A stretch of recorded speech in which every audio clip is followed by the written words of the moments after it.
ಓಂ ಶ್ರೀ ಗುರು ಬಸವಲಿಂಗಾಯ ನಮಃ. ನಿಷ್ಠೆಯಿಂದ ಲಿಂಗವನ್ನು ಪೂಜಿಸಿ ಮತ್ತೊಂದು ಪಥವನರಿಯದ ಶರಣ ಸರ್ಪಣ ಹೆಡೆಯ ಮಾಣಿಕ್ಯದಂತಿಪ್ಪರು ಭೂಷಣರಾಗಿ ಕೂಡಲ ಸಂಗಮ ದೇವ ನಿಮ್ಮ ಶರಣರು. ಸದಾ ಸ್ಮರಣೀಯರಾದ ಬಸವಾದಿ ಶರಣರನ್ನು ಸ್ಮರಣೆ ಮಾಡಿಕೊಳ್ಳುತ್ತಾ ಬಸವ ಸ್ವರೂಪರಾದ ಪರಮೋಚ್ಚ ಜ್ಞಾನಯೋಗಿ ಸಿದ್ದೇಶ್ವರಪ್ಪ ಅವರನ್ನು ಸ್ಮರಣೆ ಮಾಡಿಕೊಳ್ಳುತ್ತಾ ಬಸವ ಸ್ವರೂಪರಾದ ದೊಡ್ಡಪ್ಪಗಳವರ ಪಾದಾರವಿಂದಗಳಲ್ಲಿ ಭಕ್ತಿಪುರಸರವಾಗಿ ಪುಡಮಟ್ಟು ಪ್ರತಿಯೊಂದು ಮಣ್ಣಿನ ಕಣಕಣಗಳಲ್ಲಿ ಆಶ್ರಮದ ಪ್ರತಿಯೊಂದು ಗಿಡದ ಎಲೆಗಳಲ್ಲಿ ಸಿದ್ದೇಶ್ವರಪ್ಪ ಅವರು ನಮಗೆಲ್ಲ ಗೋಚರಿಸ್ತಾರೆ. ಸಿದ್ದೇಶ್ವರಪ್ಪ ಅವರ ಈ ಜ್ಞಾನಯೋಗಾಶ್ರಮದಲ್ಲಿ ಒಂದು ತಿಂಗಳ ಪರ್ಯಂತರವಾಗಿ ಶರಣರ ಅನುಭಾವ ದಾಸೋಹಿ ಕಾರ್ಯಕ್ರಮವನ್ನು ನಡೆಸಿಕೊಂಡು ಬರತಕ್ಕಂಥ ಈ ಜ್ಞಾನಯೋಗಾಶ್ರಮದ ಕ್ರಿಯಾಶೀಲ ಅಧ್ಯಕ್ಷರಾದಂಥ ಪರಮ ಪೂಜ್ಯ ಬಸವಲಿಂಗ ಮಹಾಸ್ವಾಮೀಜಿಯವರ ಪವಿತ್ರ ಶ್ರೀ ಚರಣಗಳಲ್ಲಿ ಭಕ್ತಿಯಿಂದ ನಮಿಸುತ್ತಾ ಇಷ್ಟಲಿಂಗ ಯೋಗಾನುಸಂಧಾನಗಳಾದಂಥ ಪರಮ ಪೂಜ್ಯ ನಮ್ಮ ಶಿವಯೋಗಿ ಮಹಾಸ್ವಾಮಿಗಳು ಗುರುದೇವಾಶ್ರಮ ಕಾಕಂಡಿಕಿಯವರಲ್ಲಿ ಶ್ರೀ ಚರಣಗಳಲ್ಲಿ ಭಕ್ತಿಯಿಂದ ನಮಿಸುತ್ತಾ ಎಲ್ಲ ಜ್ಞಾನಯೋಗಾಶ್ರಮದ ಪರಮ ಪೂಜ್ಯ ಸಾಧಕರ ಶ್ರೀ ಚರಣಗಳಲ್ಲಿ ಭಕ್ತಿಯಿಂದ ನಮಿಸುತ್ತಾ ಇಲ್ಲಿ ನೆರೆದಿರುವ ಎಲ್ಲ ಪೂಜ್ಯ ಶರಣರಲ್ಲಿ, ಪೂಜ್ಯ ತಾಯಂದಿರಲ್ಲಿ, ಮಕ್ಕಳಲ್ಲಿ ಹಾಗೂ ಶ್ರೀಯುತ ಹಾಸ್ಯ ಕಲಾವಿದರ ನವಲಿಂಗ್ ಪಾಟೀಲ್ ಶರಣರಲ್ಲಿ ಭಕ್ತಿಯ ಶರಣಾರ್ಥಿಗಳು. ಇವತ್ತು ಎಲ್ಲ ಶರಣರು, ಎಲ್ಲ ತಪಸ್ವಿಗಳು ಅವ್ರದ್ದು ಒಂದು ಬಯಕೆ ಐತಿ. ಏನು ಬಯಕೆ ಅಂತಂದರೆ, ಈ ಜಗತ್ತಿನಲ್ಲಿ ಭೂಮಿಯಲ್ಲಿ ಮನುಷ್ಯರು ಹುಟ್ಟ್ಯಾರ. ಈ ಮನುಷ್ಯರು ಹುಟ್ಟಿ ಏನು ಮಾಡ್ತಾರೆ ಅಂದ್ರೆ ಬರೀ ಬಡ್ದಾಡ್ತಾರೆ. ಇವರು ಆಸ್ತಿಗಾಗಿ ಹೊಡೆದಾಡ್ತಾರೆ, ಮಣ್ಣಿಗಾಗಿ ಹೊಡೆದಾಡ್ತಾರೆ, ಹೆಣ್ಣಿಗಾಗಿ ಹೊಡೆದಾಡ್ತಾರೆ, ಕೀರ್ತಿಗಾಗಿ ಹೊಡೆದಾಡ್ತಾರೆ, ಅಂತಸ್ತಿಗಾಗಿ ಹೊಡೆದಾಡ್ತಾರೆ, ಅಧಿಕಾರಕ್ಕಾಗಿ ಹೊಡೆದಾಡ್ತಾರೆ. ಹೆಂಗೆ ಹೊಡೆದಾಡ್ತಾರೆ ಅಂತಂದ್ರೆ ಅಣ್ಣ ತಮ್ಮ ಹೊಡೆದಾಡ್ತಾರೆ, ಗಂಡ ಹೆಂಡತಿ ಹೊಡೆದಾಡ್ತಾರೆ, ದುಡ್ಡಿಗಾಗಿನ ಗಂಡ ಹೆಂಡತಿ ಹೊಡೆದಾಡ್ತಾರೆ, ಆಸ್ತಿಗಾಗಿನ ಅಣ್ಣ ತಮ್ಮ ಹೊಡೆದಾಡ್ತಾರೆ, ಅಣ್ಣ ತಮ್ಮನ ಕೊಲೆ ಮಾಡ್ತಾನೆ, ತಮ್ಮ ಅಣ್ಣನ ಕೊಲೆ ಮಾಡ್ತಾನೆ. ಇವೆಲ್ಲ ಇದಕ್ಕೆ ಎಲ್ಲ ಮತ್ತೇನದು? ಹಿಂಗೆ ಈ ಜಗತ್ತಿನಾಗ ಒಂದೇ ರಕ್ತವನ್ನು ಹಂಚಿಕೊಂಡು ಹುಟ್ಟಿದಂಥ ವ್ಯಕ್ತಿಗಳ ಸಹಿತ ಈ ನಮೂನೆ ಹೊಡೆದಾಡ್ತಾರೆ, ಉಳಿದವರು ಅಷ್ಟು ಹೊಡೆದಾಡಬಾರ್ದು. ಅದಕ್ಕೆ ಅವ್ರದ್ದೊಂದು ಬಯಕೆ ಐತಿ, ಮಹಾತ್ಮರ ಬಯಕೆ ಏನಂತಂದ್ರೆ, ಈ ಭೂಮಿ ಮೇಲೆ ಏನು ಮನುಷ್ಯರು ಹುಟ್ಟ್ಯಾರಲ್ಲ, ಈ ಮನುಷ್ಯರೆಲ್ಲರೂ ಅರಿವಿನ ಮೂರ್ತಿಗಳಾಗಬೇಕು, ಜ್ಞಾನಿಗಳಾಗಬೇಕು, ತಿಳುವಳಿಕೆಸ್ಥರಾಗಬೇಕು. ಮನುಷ್ಯ ಹೋಗಿ ಆತ ಮಹಾದೇವನಾಗಬೇಕು. ಮಹಾದೇವ ಅಂತಂದ್ರೆ ತ್ರಿಶೂಲ ಹಿಡ್ಕೊಂಡು ಬಂದು ಮಹಾದೇವ ಅಲ್ಲ. ಮಹಾದೇವ ಅಂದ್ರೆ ವಿಶಾಲವಾದಂಥ ಮನಸ್ಸು, ಅರಿವಿನಿಂದ ಕೂಡಿದ ಮನಸ್ಸು, ತಿಳುವಳಿಕೆಯಿಂದ ಕೂಡಿದ ಮನಸ್ಸು, ಜ್ಞಾನದಿಂದ ಕೂಡಿದ ಮನಸ್ಸಿಗೆ ಮಹಾದೇವ ಅಂತ ಕರೀತಾರೆ. ಮತ್ತು ತ್ರಿಶೂಲ ಹಿಡ್ಕೊಂಡು ಬಂದು ಡಮರಾಗ ನೀವು ಮಹಾದೇವ ಅಂತ ತಿಳ್ಕೊಂಡ್ರೆ ಮತ್ತೆ ಅಲ್ಲ. ಹಿಂಗೆ ಮನಸ್ಸು ಏನಾಗಬೇಕಂತಂದ್ರೆ ಶಿವ ಆಗಬೇಕು, ಮನಸ್ಸು ಏನಾವಾಗ ಲಿಂಗ ಆಗಬೇಕು. ಅಂದ್ರೆ ಮನಸ್ಸಿಗೆ ಒಂದು ಪಾಸಿಟಿವ್ ಥಿಂಕಿಂಗ್ ಬರಬೇಕು. ಮನಸ್ಸು ಯಾವಾಗಲೂ ಪಾಸಿಟಿವ್ ಥಿಂಕಿಂಗನ್ನು ಆಲೋಚನೆ ಮಾಡ್ತಿರ್ಬೇಕು. ಆ ಪಾಸಿಟಿವ್ ಥಿಂಕಿಂಗ್ ಏನೈತಲ್ಲ ಅದೇ ಶಿವ. ಮನುಷ್ಯನ ಪಾಸಿಟಿವ್ ಥಿಂಕಿಂಗ್ ಐತಲ್ಲ ಅದೇ ಶಿವ. ಹಿಂಗೆ ಈ ಮನಸ್ಸು ಹಿಂಗೆ ದೈವತ್ವಕ್ಕೆ ಬರಬೇಕು, ದೈವತ್ವವನ್ನು ಧಾರಣೆ ಮಾಡಬೇಕು, ಪಾಸಿಟಿವ್ ಥಿಂಕಿಂಗನ್ನು ಧಾರಣೆ ಮಾಡಬೇಕು. ಆವಾಗ ನಮ್ಮಲ್ಲಿ ಲಿಟಿಗೇಷನ್ಸ್ ಅಂದರೆ ನ್ಯಾಯ, ನಿಗದಿ, ಅಧಿಕಾರ, ಕೀರ್ತಿ, ಅಹಂಕಾರ ಇವೆಲ್ಲ ನೀಗ್ತವೆ.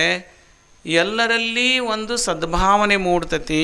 ಅವಾಗ ಈ ಜಗತ್ತು ಚೆಂದಾಗಿರ್ತತಿ ಅಂತ ಆ ಮಹಾತ್ಮರ ಒಂದು ಆಲೋಚನೆ. ಅದಕ್ಕಾಗಿ ಅವ್ರು ಏನು ಮಾಡಿದರು ಅಂತಂದ್ರೆ, ಇಡೀ ತಮ್ಮ ಜೀವನದುದ್ದಕ್ಕೂ ಮಹಾತ್ಮರು ಏನು ಮಾಡೋದಂದ್ರೆ, ಮನುಷ್ಯನ ಮನಸ್ಸು ದೇವರಾಗಲಿ, ಮನುಷ್ಯನ ಮನಸ್ಸು ಅರಿವಿನಿಂದ ಕೂಡಿರಲಿ ಅಂತ ತಿಳ್ಕೊಂಡು ಹೇಳಿ ಅವರು ಜನರನ್ನೆಲ್ಲ ಸೇರಿಸಿ ಜ್ಞಾನ ಕೊಡೋಕ್ಕೆ ಚಾಲು ಮಾಡಿದರು. ಅವರು ತಾವು ಜ್ಞಾನಿಗಳಾದರೂ ಆ ಜ್ಞಾನವನ್ನು ಏನು ಮಾಡಿದ್ರು ಅಂದ್ರೆ ಹಂಚಕತ್ತರು. ಯಾಕೆ ಹಂಚಿದ್ರು ಅಂದ್ರೆ ನಾನು ಹೆಂಗೆ ತಿಳುವಳಿಕೆಯಿಂದ ಬದುಕಕತ್ತೇನೆ, ನಾನು ಹೆಂಗೆ ತಿಳುವಳಿಕೆಯಿಂದ ಬದುಕಿದ್ರೆ ಮನುಷ್ಯನು ಆನಂದವಾಗಿ ಬದುಕ್ತಾನ, ಎಂದೆಂದು ದುಃಖರಹಿತವಾಗಿ ಬದುಕ್ತಾನ.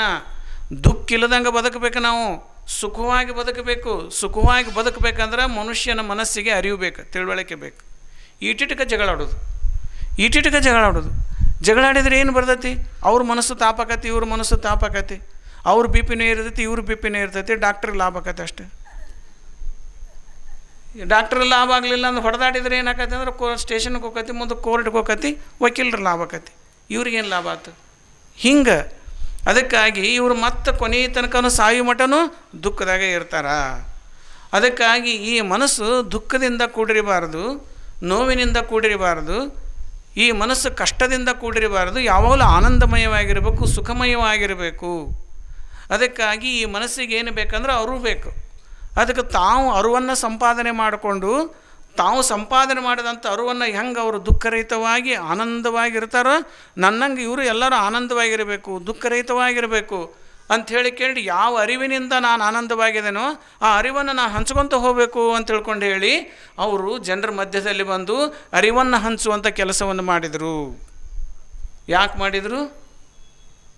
ಎಲ್ಲರೂ ಅರಿವಿನ ಮೂರ್ತಿಗಳಾಗಲಿ ಅಂತ. ನಾನೊಬ್ಬರ ಅರಿವಿನ ಮೂರ್ತಿ ಆದ್ರೆ ಸ್ವಾರ್ಥಿ ಹಾಕೇನೆ, ನಾನೊಬ್ಬನ ಅರಿವಿನ ಮೂರ್ತಿ ಆದ್ರೆ ಸ್ವಾರ್ಥಿ ಹಾಕೇನಿ.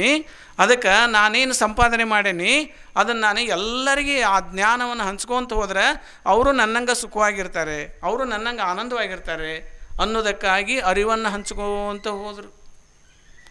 ಈ ಸಿದ್ದೇಶ್ವರಪ್ಪಗಳು ಅರಿವನ್ನು ಹಂಚಿದ್ರು ನಮಗೆಲ್ಲ. ಅವರು ಆನಂದವಾಗಿರ್ರಿ, ಯಾಕೆ ಬಡ್ದಾಡ್ತೀರಿ, ಯಾಕೆ ತಲೆ ಕೆಡಿಸ್ಕೊಂತೀರಿ, ಎಲ್ಲ ಇಲ್ಲೇ ಇರ್ತೈತಿ, ಎಲ್ಲ ಬಿಟ್ಟು ಹೋಗೋದು. ಈ ಜ್ಞಾನವನ್ನು ಹಂಚ್ಕೊತ ಹೋಗಿ ಮನುಷ್ಯನ ಮನಸ್ಸನ್ನು ಏನು ಮಾಡಿದ್ರು ಅವರು? ತಣ್ಣಗೆ ಮಾಡಿದರು ಅವರು. ಹಂಗೆ 12ನೇ ಶತಮಾನದಲ್ಲಿ ಬಸವಣ್ಣವರು ಏನು ಮಾಡಿದ್ರು ಅಂತಂದ್ರೆ ಮನುಷ್ಯ ಶಾಶ್ವತವಾಗಿ ಅರಿವುಳ್ಳವನಾಗಬೇಕು. ಮನುಷ್ಯ ಶಾಶ್ವತವಾಗಿ ಅರಿವುಳ್ಳವನಾಗಬೇಕವ. ಅದಕ್ಕಾಗಿ ನನ್ನ ಕಾಲದೊಳಗಷ್ಟೇ ಅರಿವಿದ್ದವರಾಗಬಾರ್ದು, ಮುಂದೆ ನಾ ಇರಲಿಲ್ಲ ಅಂದರೂ ಅರಿವುಳ್ಳವರಾಗಬೇಕು. ಅವರು ನಾನು ಇರದ ಕಾಲದಲ್ಲಿ ಏನಾಗಬೇಕು? ಅರಿವುಳ್ಳವರಾಗಬೇಕು. ಈಗ ಸಿದ್ದೇಶ್ವರಪ್ಪಗಳು ಇಲ್ಲದ ಕಾಲ ಇಲ್ಲ ಅಂತೇನಲ್ಲ, ಅದಾರ ಅವರು ಈಗ ದೈಹಿಕವಾಗಿ ಇರದೇ ಇದ್ದಾಗೂ ಅವರ ಜ್ಞಾನವನ್ನು ನಾವು ಪಡ್ಕೊತೇವೆ, ಅವರ ಜ್ಞಾನವನ್ನು ನಾವು ಪಡ್ಕೊತೇವೆ ಈಗ. ಅದಕ್ಕಾಗಿ ಹಂಗೆ ಬಸವಣ್ಣವರು ಕೂಡ ಏನು ಮಾಡಿದ್ರಂದ್ರೆ ಈ ಜಗತ್ತಿನಲ್ಲಿ ಬರೇ ನೋವು ಇದೆ, ದುಃಖ ಇದೆ. ಈ ದುಃಖ ಪರಿಹಾರ ಆಗಬೇಕಾಗಿತ್ತಂದ್ರೆ, ಈ ಕಷ್ಟ ಪರಿಹಾರ ಆಗಬೇಕಾಗಿತ್ತಂದ್ರೆ, ನ್ಯಾಯ ನಿಗದಿ ನಿಲ್ಲಬೇಕಾಗಿತ್ತಂದ್ರೆ, ಅಹಂಕಾರ ದ್ವೇಷ ಅಳಿಬೇಕಾಗಿತ್ತಂದ್ರೆ, ಎಲ್ಲರೂ ಒಬ್ರಿಗೊಬ್ರು ಅತ್ಯಂತ ಪ್ರೀತಿಯಿಂದ ಇರಬೇಕಾಗಿತ್ತಂದ್ರೆ ಆ ಮನುಷ್ಯನ ಮನಸ್ಸಿಗೆ ಏನು ಬೇಕಂದ್ರೆ ಅರಿವು ಬೇಕು, ತಿಳುವಳಿಕೆ ಬೇಕು. ಮನ್ಯಾಗ ಅತ್ತಿ ಸೊಸೆ ಜಗಳಾಡ್ತಿರ್ತಾರೆ, ಸೊಸೆಯರ ಮನೆ ಬಿಟ್ಟು ಹೋಗಿರ್ತಾಳೆ, ಅತ್ತರ ಮನೆ ಬಿಟ್ಟು ಹೋಗಿರ್ತಾರೆ. ಏನು ದೊಡ್ಡದಲ್ಲ, ಬಂಗಾರಕ್ಕೆ ಬೆಳ್ಳಿಗೆ ಅಲ್ಲ. ನಾನು ಕೇಳಿ ಮಾಡಲಿಲ್ಲ ಅಂತ ಅವರು ದಿನ ನಿಮ್ಮನ್ನೇನು ಕೇಳ್ಬೇಕಂತ ಅವರು ಈಟಕ್ಕನ ಬಡ್ದಾಡೋದು. ಇದಕ್ಕಿಂತ ಹೆಚ್ಚಿಂದ ಏನೈತಿ? ಏನು ಕೇಳಿದ್ರು ನನಗೆ ಕೇಳೇ ಮಾಡಲಿ ಅಂತ ಅತ್ತಿ ಎಷ್ಟು ದಿವಸ ಅಂತ ಅತ್ತಿ ಕೇಳ್ಬೇಕಂತ ಸೊಸಿ. ಈಟಕ್ಕೆ ಅಲ್ಲ, ಈಟಕ್ಕೆ ಬಡ್ದಾಡೋದು. ಮಗನೂ ಅಷ್ಟೇ, ಎಷ್ಟು ದಿವಸ ಅಂತ ನಮ್ಮ ಅಪ್ಪನ ಕೇಳಿ ಮಾಡಲಿ ಅಂತ ಅವ ನಾನು ಕೇಳಿ ಮಾಡಲಿ ಅಂತ ಅಪ್ಪ. ಅದಕ್ಕೆ ತಂದೆ ಮಗಿದು ಇಷ್ಟ ಅಲ್ಲ ನ್ಯಾಯ. ಏನು ಆಸ್ತಿಗೆ ಹೊಡೆದಾಟಲ್ಲ ಬಡದಾಟಲ್ಲ, ನಾನು ಕೇಳಿ ಅಂತ ಅವರು, ನಾಯಕ ಕೇಳಂತ ಇವರು. ಹಿಂಗೆ ಈ ಒಂದು ಅಜ್ಞಾನಕ್ಕೆ ಏನಾಗೈತೆ ಅಂದ್ರೆ ಮನೆಯೊಳಗೆ ಆನಂದನೇ ಇರೋಂಗಿಲ್ಲ. ಒಬ್ಬರನ್ನ ಮುಖ ನೋಡಿದ್ರೆ ಒಬ್ಬರಿಗೆ ಆಗಂಗಿಲ್ಲ. ಮನೆಗೆ ಇರೋರ 4 ಮಂದಿ ಇರ್ತಾರೆ, ಅವ್ರು ಉಂಡ ಮ್ಯಾಗ ಇವ್ರು ಉಂತಾರೆ, ಇವ್ರು ಉಂಡ ಮ್ಯಾಗ ಅವ್ರು ಉಂತಾರೆ. ಎಲ್ಲರೂ ಕೂಡಿ ಉಣ್ಬೇಕಂತ ಸಂತೋಷದ ವಾತಾವರಣನೇ ಇರೋಂಗಿಲ್ಲ.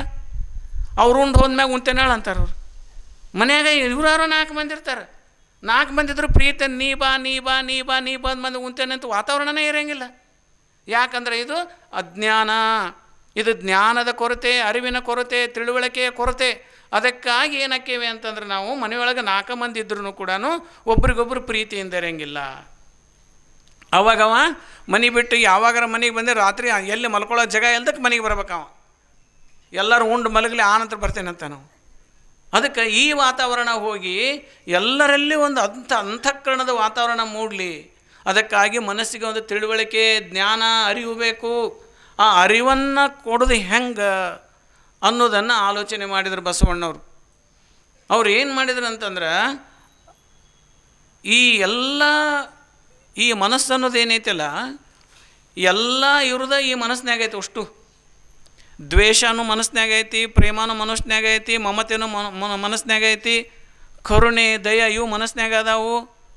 ಮತ್ತು ಅಹಂಕಾರ ದ್ವೇಷ ಸಿಟ್ಟು ಹೊಟ್ಟೆ ಕಿಚ್ಚು ಇವೆಲ್ಲ ಎಲ್ಲದಾವಂದ್ರೆ ಈ ಮನಸ್ಸಿನಾಗ ಅದು. ಮನಸ್ಸು ಬಿಟ್ಟು ಎಲ್ಲಿ ಅದಾವು? ಮನಸ್ಸು ಅನ್ನೋದು ದೊಡ್ಡದೊಂದು ಬಿಗ್ ಬಾಕ್ಸ್, ಅದೊಂದು ಮನಸ್ಸು ಅನ್ನೋದೊಂದು ದೊಡ್ಡ ಬಾಕ್ಸ್. ಅದು 20 ವರ್ಷದಿಂದ ನನಗೆ ಯಾವನಾರು ಏನಾರು ಅಂದಿದ್ದೆ ಅಂದ್ರೆ ಅದು ಅದ್ರಾಗೆ ಬಿದ್ದಿರ್ತೈತಿ.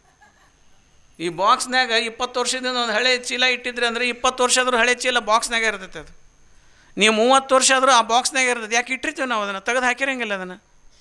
ಹಂಗೆ ನಮ್ಮ ಮನಸ್ಸಿನಾಗ ಯಾರೋ ಏನೋ ಒಂದು ನಮಗೆ ಅಂದದ್ದು ಸಹಿತೆ 20 ವರ್ಷ 30 ವರ್ಷ 40 ವರ್ಷ ಹಿಂದದ್ದು ಸಹಿತೆ ಆ ಶಬ್ದಗಳು ನಮ್ಮ ಮನಸ್ಸಿನಾಗ ಇನ್ನೂ ಇರ್ತಾವೆ. ಪ್ರಸಂಗದಾಗೆಲ್ಲ ಅದು ಏನಾಕತ್ತೆ ಅಂದ್ರೆ ಯಾವಾಗಾರ ಬಾಕ್ಸ್ ತೆಗೆದು ನೋಡಿದಾಗ, ಪೆಟ್ಟಿಗೆ ತೆಗೆದು ನೋಡಿದಾಗ ಹೆಂಗೆ ಕಾಣ್ತೈತಿ, ಹಂಗೆ ಯಾವಾಗಾರ ಒಮ್ಮೆ ಹಿಂದೆ ನನಗೆ ಅಂದಿದ್ದವ ಅಂತಂದು ಅಂಥವು ಅಂದದ್ದು ಎಷ್ಟಿರ್ತಾವೆ. ನಾವು ಅಂದದ್ದು ಇರ್ತಾವೆ, ಮಂದಿ ಅಂದದ್ದು ಇರ್ತಾವೆ. ಅದು ತುಂಬಿ ಅದು ದೊಡ್ಡ ಬಾಕ್ಸ್ ತುಂಬಿ ತುಳುಕಿರ್ತೈತಿ. ಆ ಬಾಕ್ಸ್ನಿಂದ ಏನು ಬರ್ತೈತಿ? ಆ ಡಬ್ಬಿಯಿಂದ ಏನು ಕದ ತೆಗೆದುಬಿಟ್ರೆ ಮುಗಿದೈತೆ. ಅದ ದ್ವೇಷ, ಅದ ಹೊಟ್ಟೆ ಕಿಚ್ಚು, ಅದೇ ಅಹಂಕಾರ, ಅದ ಬರ್ತೈತೆಲ್ಲ ಅದ್ರಾಗ. ಇನ್ನೇನು ಬರ್ತೈತೆ ಅದು? ಅದಕ್ಕೆ ಇಂಥ ಒಂದು ಮನಸ್ಸನ್ನು ಅಂಥದ್ದು ದೊಡ್ಡದೊಂದು ಬಾಕ್ಸ್ ಐತಲ್ಲ, ಈ ಬಾಕ್ಸ್ನೊಳಗೆ ಬರೋದೆಲ್ಲ ಇದೇ ಇರ್ತೈತಿ ಇದ್ರಾಗ. ಅದಕ್ಕಾಗಿ ಈ ಮನಸ್ಸಿನಿಂದಲೇ ಇವೆಲ್ಲ ಮನಸ್ಸನ್ನು ತುಂಬಿಕೊಂಡಿದ್ದಕ್ಕೆ ಏನಾಕತ್ತೆ ಅಂದ್ರೆ ಈ ಮನಸ್ಸು ಮಂಗೆ ಆಗಿರ್ತೈತಿ. ಮನುಷ್ಯ ಮನಸ್ಸಿನಿಂದಲೇ ಮಹಾತ್ಮಕ್ಕನೇ, ಮನಸ್ಸಿನಿಂದಲೇ ರಾಕ್ಷಸಕ್ಕನ. ಮಹಾತ್ಮರಾಗೋದಂತಂದರೆ ಇನ್ನು ಸಿದ್ದೇಶ್ವರ ಮಹಾತ್ಮರಾಗ್ಯಾರ. ನನಗೆ 4 ಕಾಲು 4 ಕೈ ಇದ್ದಿದ್ದಿಲ್ಲ ಅವ್ರಿಗೆ, 10 ತಲೆ ಇದ್ದಿದ್ದಿಲ್ಲ ಅವ್ರಿಗೆ. ನಮ್ಮಂಗೆ ಇದ್ರು ಅವರು. ನಾವು ಇನ್ನೂ 60 kg ಇದ್ದೇವೆ, ಅವರು 37-38 kg ಇದ್ರು ಅವ್ರು. ಇನ್ನೂ ಅಗದಿ ಏನೇನು ಕೃಷಿ ಶರೀರ ಏನು ಇದ್ದಿದ್ದಿಲ್ಲ. ಆದರೆ ಅವರು ಭಾಳ ದೊಡ್ಡ ಮಹಾತ್ಮರಾದರು. ಇಡೀ ಜಗತ್ತೇ ಸ್ಮರಣೆ ಮಾಡುವಂಥ ಮಹಾತ್ಮರಾದರು. ಅವರಿರುವಂಥ ಸ್ಥಾನ ಎಲ್ಲ ಪವಿತ್ರ ಕ್ಷೇತ್ರ ಆತರು. ಅವರಿದ್ದಂಥ ಕ್ಷೇತ್ರ ಎಲ್ಲ ಇದು ಪುಣ್ಯ ಕ್ಷೇತ್ರ ಆತು. ಯಾಕೆ ಎದರಿಂದ ಆತು? ಅವರೊಂದು 50 ಫೂಟ್ ಎತ್ತರ ಇದ್ರು ಇಲ್ಲ, ದೇಹದಿಂದ ಅಲ್ಲ, ಮನಸ್ಸಿನಿಂದ. ಮನಸ್ಸಿನ ತುಂಬ ಅರಿವು ತುಂಬಿಕೊಂಡಿದ್ರು, ಮನಸ್ಸಿನ ತುಂಬ ಜ್ಞಾನ ತುಂಬಿಕೊಂಡಿದ್ರು, ಮನಸ್ಸಿನ ತುಂಬ ಕರುಣೆ ತುಂಬಿಕೊಂಡಿದ್ರು, ಮನಸ್ಸಿನ ತುಂಬ ಪ್ರೀತಿ ತುಂಬಿಕೊಂಡಿದ್ರು. ಆ ಮನಸ್ಸಿನಲ್ಲಿ ಆ ಜ್ಞಾನ, ಅರಿವು, ಪ್ರೀತಿ, ದಯೆ, ಅರಿವಿನ ದಯೆ, ಅದು ಅರಿವಿನ ಪ್ರೀತಿ. ಅದು ಲೌಕಿಕ ಪ್ರೀತಿ ಅಲ್ಲ. ಲೌಕಿಕ ಪ್ರೀತಿ ಒಳಗೆ ತಂದೆ ಮಗನ ಪ್ರೀತಿ ಮಾಡ್ತಾನೆ, ತಾಯಿ ಮಗಳನ್ನ ಪ್ರೀತಿ ಮಾಡ್ತಾಳೆ, ಮನೆಯಾಗಿದ್ದವ್ರು ಸಣ್ಣ ಕೂಸಿನ ಪ್ರೀತಿ ಮಾಡ್ತಾರೆ. ಇದು ಲೌಕಿಕ ಪ್ರೀತಿ. ಅದ ಮಕ್ಕಳು ದೊಡ್ಡವಾದ ಮ್ಯಾಗ ಒಂದಿಟ್ಟು ಬಡದಾಡಕತ್ತೆ ಅಂದ್ರೆ ಆ ಪ್ರೀತಿ ಇರ್ತೈತೇನದು? ಇರಂಗಿಲ್ಲ ಅದು. ಇದು ಲೌಕಿಕ ಪ್ರೀತಿ ಹೆಚ್ಚಾಕತಿ ಕಡಿಮೆ ಆಕತಿ. ಅದು ನೀವು ಭಯಂಕರ ಬಂಗಾರ ಬಳಿ ತಂದು ಕೊಟ್ರಂದ್ರೆ ಮನ್ಯಾಗ ಅವತ್ತು ಪ್ರೀತಿ ಜಾಸ್ತಿ ಆಗಿರ್ತೈತೆ. ಅವತ್ತು ತಂದು ಕೊಡದೇ ಇದ್ದಾಗ ಮರನೇ ವಸ್ತು ತಂದು ಕೂಡ ಆ ಪ್ರೀತಿ ಕಡಿಮೆ ಆಗಿರ್ತೈತೆ, ಡೌನ್ ಆಗಿರ್ತೈತೆ. ಇದಕ್ಕೇನಂತಾರಂದ್ರೆ ಲೌಕಿಕ ಪ್ರೀತಿ ಅಂತ ಕರೀತಾರೆ ಇದು. ಆದರೆ ಅರಿವಿನ ಪ್ರೀತಿ ಹೆಂಗಿರ್ತೈತೆ ಅಂತಂದ್ರೆ ಅದು ಅವ ನನಗೆ ಹೊಡಿತಾನಂದ್ರು, ಬಡಿತಾನಂದ್ರು, ನನಗೆ ಬೈತಾನಂದ್ರು ಅವನ ಮೇಲೆ ಪ್ರೀತಿ ಇರ್ತೈತೆ. ಇದು ಅರಿವಿನ ಪ್ರೀತಿ, ಅರಿವಿನಿಂದ ಕೂಡಿದಂಥ ಪ್ರೀತಿ. ಎಲ್ಲ ಜೀವರಾಶಿಗಳ ಮೇಲೆ ನನಗದು ಕೆಟ್ಟ ಮಾಡಿದ್ರೆ ಸಹಿತೆ, ಅದು ಕೆಟ್ಟ ಬಯಸಿದ್ರೆ ಸಹಿತೆ ಅದ್ರ ಮ್ಯಾಗ ನನ್ನ ಪ್ರೀತಿನೇ ಇರ್ತೈತಿ. ಅರಿವಿನ ಪ್ರೀತಿ, ಅರಿವಿನಿಂದ ಕೂಡಿದಂಥ ಪ್ರೀತಿ, ಅದು ಯಾವಾಗಲೂ ಡೌನ್ ಆಗಂಗಿಲ್ಲ, ಇನ್ಕ್ರೀಸು ಡಿಕ್ರೀಸ್ ಆಗಂಗಿಲ್ಲ. ಅದು ಹಂಗೆ ಇನ್ಕ್ರೀಸ್ ಹಾಕ್ಕೊಂತ ಹೋಗ್ತೈತೆ. ಇನ್ನು ಅಂಥ ಅರಿವಿನ ಪ್ರೀತಿಯನ್ನು ಹೊಂದಿದವರಂದರೆ ಪರಮ ಪೂಜ್ಯ ಸಿದ್ದೇಶ್ವರಪ್ಪ ಅವರು. ಎಲ್ಲ ಸಕಲ ಜೀವರಾಶಿಗಳ ಮೇಲೆ, ಬರೀ ಮನುಷ್ಯರ ಮೇಲೆ ಅಷ್ಟೇ ಅಲ್ಲ, ಗಿಡ ಮರಗಳ ಮೇಲೆ ಬಹಳ ಪ್ರೀತಿ ಇತ್ತು ಅವರಿಗೆ. ಭಯಂಕರ ಗಿಡ ಮರಗಳ ಮೇಲೆ ಅತ್ಯಂತ ಪ್ರೀತಿ ಇತ್ತು. ಪ್ರೀತಿ ಅಂದರೆ ಅರಿವಿನಿಂದ ಕೂಡಿದಂಥ ಪ್ರೀತಿ. ಆ ಗಿಡಕ್ಕೂ ನಿಂತು ನೋಡ್ತಿದ್ರು ಅವರು. ಸುಮ್ಮನೆ ನಿಂತು ಅದು ಗಿಡದ ಜೊತೆ ಮಾತಾಡ್ತಿದ್ರು ಅವರು ಅಂತರಂಗದಲ್ಲಿ. ಇಂಥ ಅದ್ಭುತವಾದಂಥ ಅರಿವಿನ ಪ್ರೀತಿ ಇತ್ತು. ಅದಕ್ಕೆ ಅರಿವಿನ ಪ್ರೀತಿಗೆ ಎಂದೆಂದು ಡಿಕ್ರೀಸ್ ಆಗಂಗಿಲ್ಲ, ಅದು ಎಂದೆಂದು ಕಡಿಮೆ ಆಗಂಗಿಲ್ಲ. ಅದು ಅರಿವಿನ ಪ್ರೀತಿ. ಇದು ನಮ್ಮ ಲೌಕಿಕ ಪ್ರೀತಿ ಕಡಿಮೆ ಆಕತಿ, ಒಂದು ಸಲ ಹೆಚ್ಚಾಕತಿ, ಒಂದು ಸಲ ಕಡಿಮೆ ಆಕತಿ. ಇದು ಭಯಂಕರ ರೊಕ್ಕ ತಂದು ಕೊಟ್ಟು ಭಯಂಕರ ಕಾರ್ ಗಾಡಿ ತಂದು ಅಡ್ಡಾಡಿಸ್ಬಿಟ್ರೆ ಭಾಳ ಪ್ರೀತಿ ಆಗತಿ. ಮರುದಿವ್ಸ ನಮಗೇನು ಮಾಡಲಿಲ್ಲ ಅಂದ್ರೆ ಆ ಪ್ರೀತಿ ಡೌನ್ ಆಗಿರ್ತೈತಿ, ಮತ್ತು ದ್ವೇಷ ಚಾಲು ಆಕತಿ. ಇದು ಲೌಕಿಕವಾದಂಥ ಪ್ರೀತಿ. ಅದಕ್ಕೆ ನಿರಂತರವಾದಂಥ ಅರಿವಿನ ಪ್ರೀತಿ ಏನೈತಲ್ಲ, ಆ ಅರಿವಿನ ಪ್ರೀತಿ, ಅರಿವಿನಿಂದ ಕೂಡಿದ ಪ್ರೀತಿ, ಅರಿವು ಬಂದಾಗ ಆ ಪ್ರೀತಿ ಬರ್ತೈತಿ. ಅದಕ್ಕೆ ಈ ಅರಿವು ಎಲ್ಲಿ ಉದಯ ಆಕತಿ ಅಂತಂದ್ರೆ ನಮ್ಮ ಅಂತರಂಗದಲ್ಲೇ ಉದಯ ಆಕತಿ. ಎಲ್ಲರೂ ಪ್ಯಾಟ ತಂದು ಕೊಡೋದಲ್ಲ ಅರಿವು, ಅದು ನಮ್ಮೊಳಗೆ ಉದಯ ಆಕತಿ. ನಮ್ಮೊಳಗೆ ಉದಯ ಆದಂಥ ಅರಿವು, ಅದನ್ನು ಯಾವತ್ತೂ ಅರಿವು ನಮ್ಮನ್ನು ಮುನ್ನಡೆಸ್ಕೊಂಡು ಹೋಗತಿ. ಈಗ ನಾನು ನಿಮಗೆ ಹೇಳ್ತೇನಲ್ಲ, ಇದು ನೆನಪಿರಂಗಿಲ್ಲ. ಇದು ಈ ಸಿದ್ದೇಶ್ವರ ಜಗ್ ಹೇಳ್ಯಾರ, ನೆನಪೈತೇನೆ? ಅದು ನೆನಪು ಕಟ್ಟಿದ ಬುತ್ತಿ. ಅದು ಕಟ್ಟಿದ ಬುತ್ತಿ. ಆದ್ರೆ ಮನಸ್ಸು ಆನಂದ ಆಗೈತೆ ಅಂತ ಸಂತೋಷ ಪಡ್ತೈತಿ. ಆದರೆ ಯಾವತ್ತೂ ಎಲ್ಲವನ್ನೂ ನೆನಪಿಟ್ಕೊಳ್ಳೋದಿಲ್ಲ. ಅದು ಕಟ್ಟಿದ ಬುತ್ತಿ ಇರ್ತೈತೆ ಅದು. ಅದಕ್ಕಾಗಿ ಆದರೂ ಇದು ಮನಸ್ಸು ಒಂದಿಟ್ಟು ಲಗಾಮಿರಲಿ ಅಂತ ತಿಳ್ಕೊಂಡೇಳಿ ಮಹಾತ್ಮರ ಹಿತವಚನಗಳನ್ನು ಯಾವತ್ತೂ ಕೇಳ್ತಿರ್ಬೇಕು. ಸಿದ್ದೇಶ್ವರಪ್ಪರ ವಚನಗಳನ್ನು ಕೇಳ್ತಿರ್ಬೇಕು, ಅವ್ರ ಪ್ರವಚನವನ್ನು ಅವಾಗ ಒಂದಿಟ್ಟು ಮನಸ್ಸು ಕಂಟ್ರೋಲ್ ಆಗಿರ್ತೈತೆ. ಅದು ಹೆಂಗಿರೋದು ನಾಯಿ ಬಾಲಕ್ಕೆ ಕೊಳವೆ ಹಾಕಿದಾಗ ಹೆಂಗೆ ಅದು ಸೀದಾ ಇರ್ತೈತಿ ತೆಗೆದುಗಳು ಮತ್ತೆ ಹಂಗೆ ಹೋಗತಿ. ಆ ಪ್ರವಚನ ಕೇಳೋ ಹೊತ್ತಿನಾಗ ಭಯಂಕರ ಎಲ್ಲರೂ ನಾವು ಹಂಗೆ ಇರ್ಬೇಕು ಅನಿಸ್ತೈತಿ. ಪ್ರವಚನ ಕೇಳಿ ಹೊರಗೆ ಹೋದ್ಮ್ಯಾಗ ಮುಗಿದು ಹೋತು.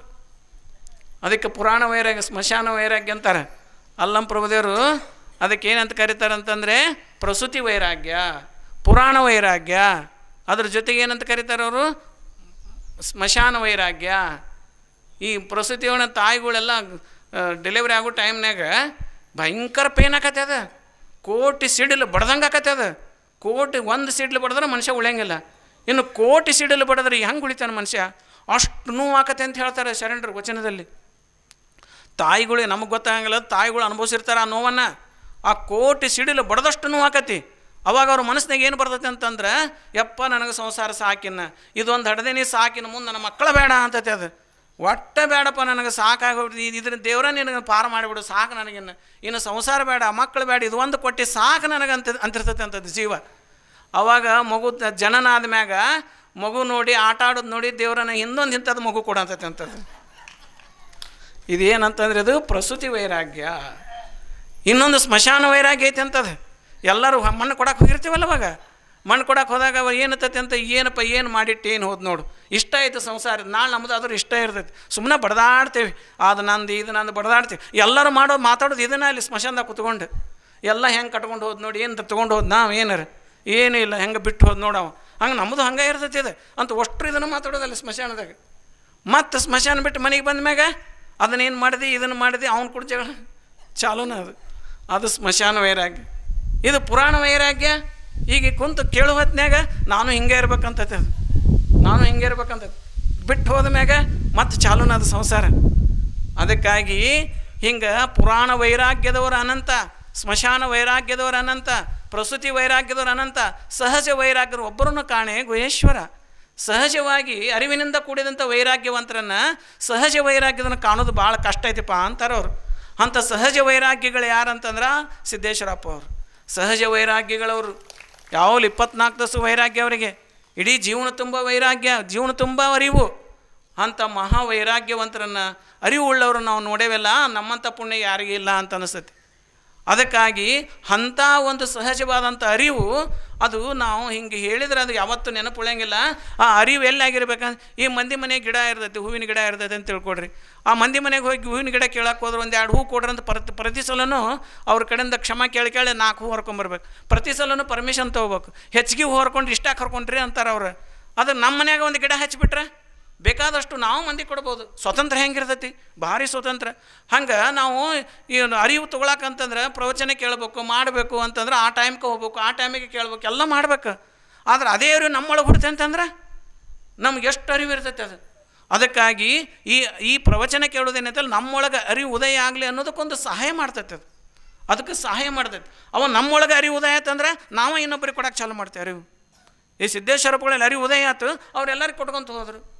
ಹಂಗೆ ನಮ್ಮೊಳಗೆ ಅರಿವು ಉದಯ ಆಯ್ತಂದ್ರೆ ನಾವೆಲ್ಲರಿಗೂ ಅರಿವನ್ನು ಹಂಚ್ಬೋದಲ್ಲ. ಅದಕ್ಕಾಗಿ ನಮ್ಮೊಳಗೆ ಅರಿವು ಉದಯ ಆಗಬೇಕು.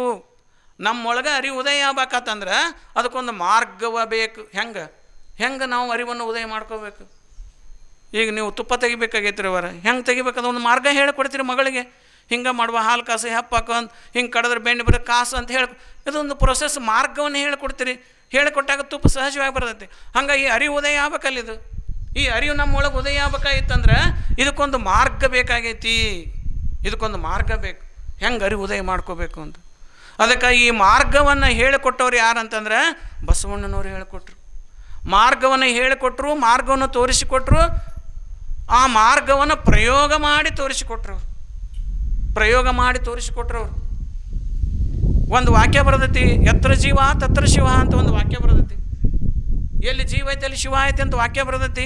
ಆದರೆ 12ನೇ ಶತಮಾನಗಳ ಪೂರ್ವದಲ್ಲಿ ಏನಾಗಿತ್ತು ಅಂತಂದ್ರೆ, ಮೇಲ್ವರ್ಗದವರಷ್ಟ ಅರಿವು ಸಂಪಾದನೆ ಮಾಡಕ್ಕೆ ಬರ್ತೈತಿ, ಮೇಲ್ವರ್ಗದವರಷ್ಟ ತಪಸ್ಸು ಮಾಡಕ್ಕೆ ಬರ್ತೈತಿ, ಮೇಲ್ವರ್ಗದಷ್ಟು ದೇವ್ರ ಪೂಜೆ ಮಾಡಕ್ಕೆ ಬರ್ತೈತಿ.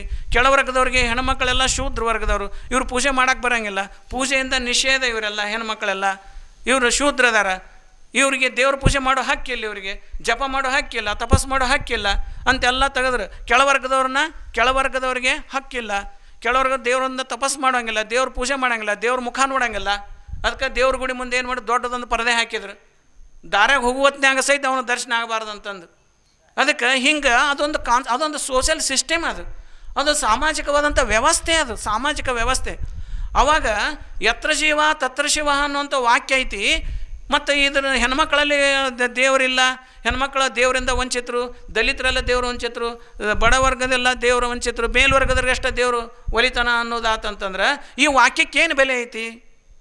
ಯತ್ರ ಜೀವ ತತ್ರ ಶಿವ ಅನ್ನೋದು ವಾಕ್ಯಕ್ಕೇನು ಬೆಲೆ ಐತಿ? ಹಂಗಾರೆ ಇದನ್ನು ಪ್ರಯೋಗ ಮಾಡಿ ನೋಡೋಣ ಅಂದ್ರೆ ಅವ್ರು ಬಸವಣ್ಣವ್ರು ಪ್ರಯೋಗ ಮಾಡೋಣ. ಆದರೆ ಹೆಣ್ಮಕ್ಳು, ದಲಿತ ಹೆಣ್ಮಕ್ಳು, ವಿಧವಾ ಹೆಣ್ಮಕ್ಳು, ಎಲ್ಲ ಹೆಣ್ಮಕ್ಳು, ಮೇಲ್ವರ್ಗದ ಹೆಣ್ಮಕ್ಳು, ಕೆಳವರ್ಗದ ಹೆಣ್ಮಕ್ಳು, ಮತ್ತು ಮೇಲ್ವರ್ಗದ ಗಂಡು ಮಕ್ಕಳು, ಕೆಳವರ್ಗದ ಗಂಡು ಮಕ್ಕಳು, ಇವರೆಲ್ಲರೂ ಒಟ್ಟೆ ಸೇರಿಸಿಬಿಟ್ರು. ಅವರು ಒಟ್ಟಿಗೆ ಸೇರಿಸಿ 770 ಮಂದಿ ಸೇರಿಸಿ ಅನುಭವ ಮಂಟಪದಲ್ಲಿ ಅರಿವಿನ ಮಾರ್ಗವನ್ನು ಹೇಳಿಕೊಟ್ರು. ಅರಿವಿನ ಮಾರ್ಗ, ಇದ್ರ ಮೂಲಕ ನೀವು ಹೋಗ್ರಿ, ಈ ಮೂಲಕ ಹೋಗಿ ನೋಡೋಣಂತ, ಒಂದು 10-12 ವರ್ಷ ನೋಡೋಣಂತ, ಅರಿವು ಉದಯ ಆಕತ್ತೆಲ್ಲ ನೋಡೋಣಂತ ಅಂತಂದು ಆ ಮಾರ್ಗವನ್ನು ಹೇಳಿಕೊಟ್ಟು ಬಿಟ್ಟರು. ಆ ಮಾರ್ಗದಲ್ಲಿ ಪ್ರಾಕ್ಟೀಸ್ ಮಾಡಿಸಿದ್ರು ಅವರಿಗೆ. ವಿಧವಾ ತಾಯಿಗೂ ಅರಿವು ಉದಯ ಆಯ್ತು, ಹೊಲ್ಯಾರ ಹೆಣ್ಮಕ್ಳು ಉದಯ ಆಯ್ತು, ಎಲ್ಲ ದಲಿತ ವರ್ಗದ ಹೆಣ್ಮಕ್ಳು ಉದಯ ಆಯ್ತು, ಎಲ್ಲ ಹೆಣ್ಮಕ್ಳಿಗೆ ಉದಯ ಆಯ್ತು, ಎಲ್ಲ ಕೆಳವರ್ಗದ ಗಂಡ್ಮಕ್ಳು ಉದಯ ಆಯ್ತು, ಮೇಲ್ವರ್ಗದ ಗಂಡ್ಮಕ್ಳು ಉದಯ ಆಯ್ತು. ಎಲ್ಲರಿಗೆ 770 ಜನ ಏನು ಪ್ರಯೋಗಕ್ಕೆ ಕುಂಡ್ರಿಸಿದ್ರಲ್ಲ, ಅವರು ಪ್ರಯೋಗಕ್ಕೆ ಕುಂಡ್ರಿಸಿದ್ರು. ಅವರು ಈಗ ಮೆಡಿಕಲ್ ಸೈನ್ಸ್ನೊಳಗೆ ಒಂದು ಔಷಧ ಪ್ರಯೋಗ ಮಾಡ್ಬೇಕಂದ್ರೆ 50 ಮಂದಿಗೆ ಕೊಟ್ಟು ನೋಡ್ತಾರೆ, 50 ಮಂದಿ ಬಿಟ್ಟು ನೋಡ್ತಾರೆ. ಅವಾಗ 50 ಮಂದಿ ಕೊಟ್ಟವ್ರಿಗೆ ಏನಾಯ್ತು, ಬಿಟ್ಟವ್ರಿಗೆ ಏನಾಯ್ತು ಅಂದು ರಿಸಲ್ಟ್ ತೆಗಿತಾರೆ ಅವರು. ಹಂಗೆ 770 ಮಂದಿನ ಎಲ್ಲ ಕೆಳವರ್ಗದವರು, ಮೇಲ್ವರ್ಗದವರು, ಹೆಣ್ಮಕ್ಳು, ಗಣಮಕ್ಕಳು ಎಲ್ಲರೂ ಒಟ್ಟಿಗೆ ಸೇರಿಸಿ ಅವರೊಂದು ಪ್ರಯೋಗ ಮಾಡಿದರು. ಈ ಪ್ರಯೋಗದಲ್ಲಿ ಒಂದು ಮಾರ್ಗ ಕೊಟ್ಟರು, ಅರಿವು ಉದಯ ಆಗುವಂಥ ಮಾರ್ಗವನ್ನು ಹೇಳಿಕೊಟ್ರು. ಇದರಂಗೆ ಆಕತೆಯೆಲ್ಲ ನೋಡೋಣ ಅಂತ ಪ್ರಯೋಗ ಮಾಡಿದರು. 12 ವರ್ಷಕ್ಕೆ ಎಲ್ಲರೂ ಮಿಸ್ಟಿಕ್ಸ್ ಪರ್ಸನ್ ಆದರು. ಮುನ್ಸಿಪಾಲ್ಟಿ ರಸ್ತೆ ಕಸ ಹೊಡೆಯತ್ತ ಸತ್ಯಕ್ಕ, ಸಮಗಾರ ಹರಳಯ್ಯ, ಡೋಹಾರ ಕಕ್ಕಯ್ಯ, ಇವರೆಲ್ಲ ಸೂಳೆ ಸಂಕವೇ ಒಂದು ವೇಶ್ಯಾವೃತ್ತಿ ಮಾಡ್ತಕ್ಕಂಥ ಹೆಣ್ಮಗಳು. She is A last person. ಆ ಹೆಣ್ಮಗಳಿಗೆ ಏನೂ ಬೆಲೆ ಇಲ್ಲ ಜೀವನದೊಳಗೆ. ಕೊನೆಯ ಹೆಣ್ಮಗಳದು, ಎಲ್ಲರಿಗೂ ಇರ್ರೆಸ್ಪೆಕ್ಟ್. ಆ ಹೆಣ್ಮಗಳು ಒಟ್ಟು ರೆಸ್ಪೆಕ್ಟ್ ಅನ್ನೋದಿಲ್ಲ ಸಮಾಜದೊಳಗೆ. ಅಂಥ ಹೆಣ್ಮಗಳನ್ನು ಸಹಿತ, ರೆಸ್ಪೆಕ್ಟ್ ಇಲ್ಲದಂಥ ಹೆಣ್ಮಗಳನ್ನ ಸಹಿತ ಅನುಭವ ಉಂಟಕ್ಕೆ ಕರ್ಕೊಂಬಂದು ಆ ಹೆಣ್ಮಗ ಅರಿವಿನ ಮಾರ್ಗವನ್ನು ತೋರಿಸಿ ಆ ಹೆಣ್ಮಗಳು ಪ್ರಾಕ್ಟೀಸ್ ಮಾಡಿಸಿದ್ರು. ಆ ಹೆಣ್ಮಗಳು ಕೂಡ ಅರಿವು ಉದಯ ಆಯ್ತು. ಅವಾಗಂದ್ರೆ ಯತ್ರ ಜೀವ ತತ್ರ ಶಿವ ಇದು ಪ್ರಯೋಗ ಆಯ್ತು. ಇದನ್ನು ಅವರು ಪ್ರಯೋಗ ಮಾಡಿ ತೋರಿಸಿದ್ರು ಅವರು ಬಸವಣ್ಣವರು. ಯಾಕೆ ಅರಿವು ಉದಯ ಆಗಂಗಿಲ್ಲ? ಎಲ್ಲಿ ಜೀವ ಐತಲ್ಲಿ ಅರಿವು ಉದಯ ಆಗಬೇಕಿದು ಅಂತ ಹೇಳಿದರು ಬಸವಣ್ಣವರು. ಅದಕ್ಕೆ ಅರಿವಿನ ಮಾರ್ಗವನ್ನು ತೋರಿಸಿದ್ರು ಅವರು. ಆ ಅರಿವಿನ ಮಾರ್ಗ ಯಾವುದು ಅಂತಂದ್ರೆ ಬಸವಣ್ಣವ್ರು ಕೊಟ್ಟಂಥ ಮಾರ್ಗ ಅಂದರೆ ಎಲ್ಲರಿಗೂ ಏನಾಗಿತ್ತಂದ್ರೆ, ಹಿಂದಿನ ಕಾಲದೊಳಗೆ ನಾವು ದೇವ್ರನ್ನ ಒಲಿಸ್ಕೋಬೇಕು, ದೇವ್ರ ಆಶೀರ್ವಾದ ತೊಗೋಬೇಕು, ದೇವ್ರನ್ನ ಕಾಣಬೇಕು ಅಂತಂದ್ರೆ ಎಲ್ಲರೂ ಎಲ್ಲಿಗೆ ಹೋಗ್ಬೇಕಾಯ್ತು? ತಪಸ್ ಮಾಡೋಕ್ಕೆ ಹೋಗ್ಬೇಕು. ಎಲ್ಲರೂ ಅಡವಿಗೆ ಹೋಗ್ಬೇಕು. ಅದೊಂದು ಕಾನ್ಸೆಪ್ಟ್, ಅದೊಂದು ಸಿಸ್ಟಮ್ ಇತ್ತು. ಅದು ಗಂಡನ ಬಿಡಬೇಕು, ಅವ್ರ ಗಂಡು ಮಕ್ಕಳಂತೂ ಹೆಣ್ಮಕ್ಳಂತೂ ತಪಸ್ ಮಾಡೋ ಅಧಿಕಾರ ನಿಂತಿದ್ದಿಲ್ಲ. ಅವಾಗ ಗಂಡು ಮಕ್ಳು ಏನು ಮಾಡಿ ತಪಸ್ ಮಾಡಬೇಕು. ಅವರೆಲ್ಲರೂ ಏನು ತಪಸ್ ಮಾಡ್ಬೇಕಾದ್ರೆ ಏನು ಮಾಡಬೇಕು? ಮನೆ ಬಿಡ್ಬೇಕು. ಫಸ್ಟ್ ಸ್ಟೆಪ್ ಮನೆ ಬಿಡ್ಬೇಕು. ಮನೆ ಬಿಟ್ಟು ಎಲ್ಲಿಗೆ ಹೋಗ್ಬೇಕು? ಅಡವಿಗೆ ಹೋಗ್ಬೇಕು. ಅಡವಿಗೆ ಹೋಗಿ ಏನು ಮಾಡ್ಬೇಕಲ್ಲೇ? ಕಣ್ಣು ಮುಚ್ಕೊಂಡು ಧ್ಯಾನ ಮಾಡಬೇಕು. ಹೆಂಡತಿ ಬಿಡ್ಬೇಕು, ಮಕ್ಕಳು ಹೊಲ ಬಿಡ್ಬೇಕು, ಮನೆ ಬಿಡ್ಬೇಕು, ಎಲ್ಲ ಬಿಟ್ಟು ಹೋಗ್ಬೇಕು. ಎಲ್ಲ ಬಿಟ್ಟು ಅಡವಿಗೆ ಹೋಗಿ ತಪಸ್ ಮಾಡ್ಬೇಕು. ಅಂದರೆ ದೇವ್ರು ಕಾಣುವಂಥ ಪ್ರೊಸೆಸ್ ಇದು. ದೇವ್ರು ಕಾಣುವಂಥ ಪ್ರೊಸೆಸ್ಸು ಬಸವಣ್ಣಗಿಂತ ಪೂರ್ವದಲ್ಲಿ ಈ ಕಾನ್ಸೆಪ್ಟ್ ಏನಿತ್ತು ಅಂತಂದ್ರೆ, ನೀವು ದೇವ್ರು ಕಾಣಬೇಕಾಗಿತ್ತಾ? ನೀವು ಅಡವಿಗೆ ಬಾ, ಹೆಂಡತಿ ಮಕ್ಕಳು ಬಿಡು, ಸಂಸಾರ ಬಿಡು, ಎಲ್ಲ ರೊಕ್ಕ ರೂಪಾಯಿ ಎಲ್ಲ ಬಿಟ್ಟು ಅಡವಿಗೆ ಬಂದು ಸೇರ್ಬೇಕು. ಅಡವಿ ಬಂದು ತಪಸ್ ಮಾಡಿ ಅಂದು ದೇವ್ರು ಕಾಣ್ತಾನಂತಿದ್ರು. ಇದೊಂದು ಕಾನ್ಸೆಪ್ಟ್ ಅದು. ಅದಕ್ಕೆ ಬಸವಣ್ಣವ್ರು ಅಂದ್ರೆ ಅಡವ್ಯಾಗನೇ ದೇವ್ರು ಕಾಣ್ತಾನಂದ್ರೆ ಅವರು. ಅಡವ್ಯಾಗ ಕಾಣ್ತಾನ ದೇವರು. ಯಾರು ಅಡವಿಗೆ ಹೋಗ್ಬೇಡ್ರಿ ಅಂದ್ರೆ ಅವರು. ಮತ್ತು ಹೆಂಡತಿ ಬಿಟ್ಟರೆ ದೇವ್ರು ಕಾಣ್ತಾನಂದ್ರೆ ಅವರು. ಶರಣರಂದರು ಲಿಂಗಕ್ಕೂ ಹೆಣ್ಣಿಗೂ ದೂರವೇ, ಲಿಂಗಕ್ಕೂ ಮತ್ತು ಮಣ್ಣಿಗೂ ದೂರವೇ, ಇವನ್ನೆಲ್ಲ ಕೇಳ್ತಾರವ್ರು. ಆಸ್ತಿಗೆ ಲಿಂಗಕ್ಕೆ ಏನು ಸಂಬಂಧ? ಆಸ್ತಿ ಬಿಟ್ಟರೆ ಲಿಂಗ ಒಲಿತೈತೇನು? ಹೆಣ್ಣು ಬಿಟ್ಟರೆ ಲಿಂಗ ಒಲಿತೈತೇನು? ಮಣ್ಣು ಬಿಟ್ಟರೆ ಲಿಂಗ ಒಲಿತೈತೇನು ಅಂತ ಪ್ರಶ್ನೆ ಮಾಡ್ತಾರೆ ಶರಣರು. ಅದಕ್ಕಾಗಿ ಇದನ್ನು ಎಲ್ಲ ಅಡವಿಗೆ ಹೋಗಿ ನಾವು ದೇವ್ರನ್ನ ಕಾಣಬೇಕಾಗಿತ್ತು ಅಂತಂದ್ರೆ ಮತ್ತೆ ಹೆಣ್ಮಕ್ಳು ಏನು ಮಾಡಬೇಕು? ಮನೆಗೆ ಕೊಂಡ್ರು. ಅವಾಗ ಎಲ್ಲ ಹೆಂಡತಿ ಬಿಟ್ಟು ಹೋದ್ರಂದ್ರೆ ಹೆಂಡತಿ ಏನು ಮಾಡ್ಬೇಕು? 2 ಮಕ್ಕಳನ್ನ ಕರ್ಕೊಂಡು. ಎಲ್ಲ ಸಮಾಜ ಏನಾಕತಿ ಅಂದರೆ ಕ್ರಿಯಾಹೀನತೆಗೆ ಬರ್ತೈತಿ. ಅವರೆಲ್ಲ ಕಾಯಕ ಬಿಟ್ಟು ಹೋಗ್ಬೇಕಾಕತಿ. ಕಾಯಕ ಬಿಟ್ಟು ಅಲ್ಲಿಗೆ ಹೋಗ್ಬೇಕಾಕತಿ. ಇಲ್ಲಿ ಕಾಯಕ ಮಾಡೋರು ಉತ್ತವ್ರು ಯಾರು, ಬಿತ್ತವ್ರು ಯಾರು? ಎಲ್ಲರೂ ದೇವ್ರಿಗೆ, ಯಾರಿಗೆ ದೇವ್ರನ್ನ ಕಾಣ್ಬೇಕಂತ ಇರಂಗಿಲ್ಲ. ಎಲ್ಲರಿಗೆ ದೇವ್ರನ್ನ ಕಾಣ್ಬೇಕಂತೈತಿ ಜಗತ್ತಿನೊಳಗೆ. ಎಲ್ಲರಿಗೆ ದೇವ್ರ ಆಶೀರ್ವಾದ ಪಡ್ಕೋಬೇಕಂತೈತಿ. ಹಂಗಾರೆ ಎಲ್ಲರೂ ಅಡವಿಗೆ ಹೋಗ್ಬೇಕತ್ತಲ್ಲ, ಮತ್ತು ಎಲ್ಲರೂ ಕಾಯಕ ಬಿಟ್ಟು ಹೋಗ್ಬೇಕತ್ತಲ್ಲ. ಅದಕ್ಕೆ ಇಲ್ಲ ಅಂತಂದ್ರೆ ಅವರು ಅಡವಿಗೆ ಹೋದ್ರೆ ದೇವ್ರು ಕಾಣತಾನಂತೇನಿಲ್ಲ. ಅವೇನು ಅಡವ್ಯಾಗ ದೇವ್ರಿಲ್ಲ, ಅಡವ್ಯಾಗ ದೇವ್ರಿಲ್ಲ. ಅದಕ್ಕಾಗಿ ಇದು ಪ್ರಯೋಗ ಮಾಡಿ ನೋಡೋಣ ಅಂತ ತಿಳ್ಕೊಂಡು ಹೇಳಿ ಅವ್ರು ಏನು ಮಾಡಿದ್ರೆ, ಲಗ್ನ ಮಾಡ್ಕೊಡ್ರಿ ಅಂದ್ರೆ ಎಲ್ಲರಿಗೆ ಅವ್ರಿಗೆ ಎಲ್ಲರೂ ಲಗ್ನ ಮಾಡ್ಕೊಂಡ್ರಿ, ಹೆಂಡತಿ ಜೊತೆಗೆ ಇರ್ರಿ, ಕಾಯಕ ಮಾಡ್ರಿ ಅಂದ್ರೆ ಅವರು. ಅಲ್ಲಿ ಕಾಯಕ ಬಿಟ್ಟು ಅಡವಿಗೆ ಹೋಗೋದಲ್ಲ. ಕಾಯಕ ಬಿಟ್ಟು ಅಡವಿಗೆ ಹೋದ ಕಾಯಕ ಮಾಡಿರಿ, ಮುಂಜಾನೆ 6ರಿಂದ ಹಿಡ್ಕೊಂಡು ಸಾಯಂಕಾಲ 6 ಗಂಟೆ ತನಕ ಕಾಯಕ ಮಾಡು. ಸೂರ್ಯೋದಯದಿಂದ ಹಿಡ್ಕೊಂಡು ಸೂರ್ಯಾಸ್ತದವರೆಗೂ ಕಾಯಕ ಮಾಡಬೇಕು. ಕಾಯಕದಿಂದ ಸಮಾಜದ ಅಭಿವೃದ್ಧಿ, ಮನೆತನದ ಅಭಿವೃದ್ಧಿ, ಮನೆಗೂ ಕುಟುಂಬಕ್ಕೂ ಅಭಿವೃದ್ಧಿ ಆಕತಿ, ಸಮಾಜದ ಅಭಿವೃದ್ಧಿ ಆಗ ರಾಷ್ಟ್ರದ ಸಂಪತ್ತು ಬೆಳಿತೈತಿ. ಅದಕ್ಕಾಗಿ ಕಾಯಕ ಬಿಡಬೇಡ್ರಿ ಅಂದ್ರೆ ಅವರು ಕಾಯಕವನ್ನು ಕಟ್ಕೊಂಡ, ಹೆಂಡತಿ ಮಕ್ಕಳು ಕಟ್ಕೊಂಡ ಈ ಅರಿವಿನ ಮಾರ್ಗವನ್ನು ಏನು ತೋರಿಸಿರಲ್ಲ ಬಸವಣ್ಣರು, ಈ ಮಾರ್ಗದಲ್ಲಿ ನೀವು ಹೋಗ್ರಿ, ಅರಿವು ಯಾಕೆ ಉದಯ ಆಗಲ್ಲ, ಯಾಕೆ ಅವನ ದರ್ಶನ ಆಗಲ್ಲ ನೋಡೋಣ ಅಂತ ಹೇಳಿದರು. ಈ ಮಾರ್ಗವನ್ನು ಹೇಳಿಕೊಟ್ರು.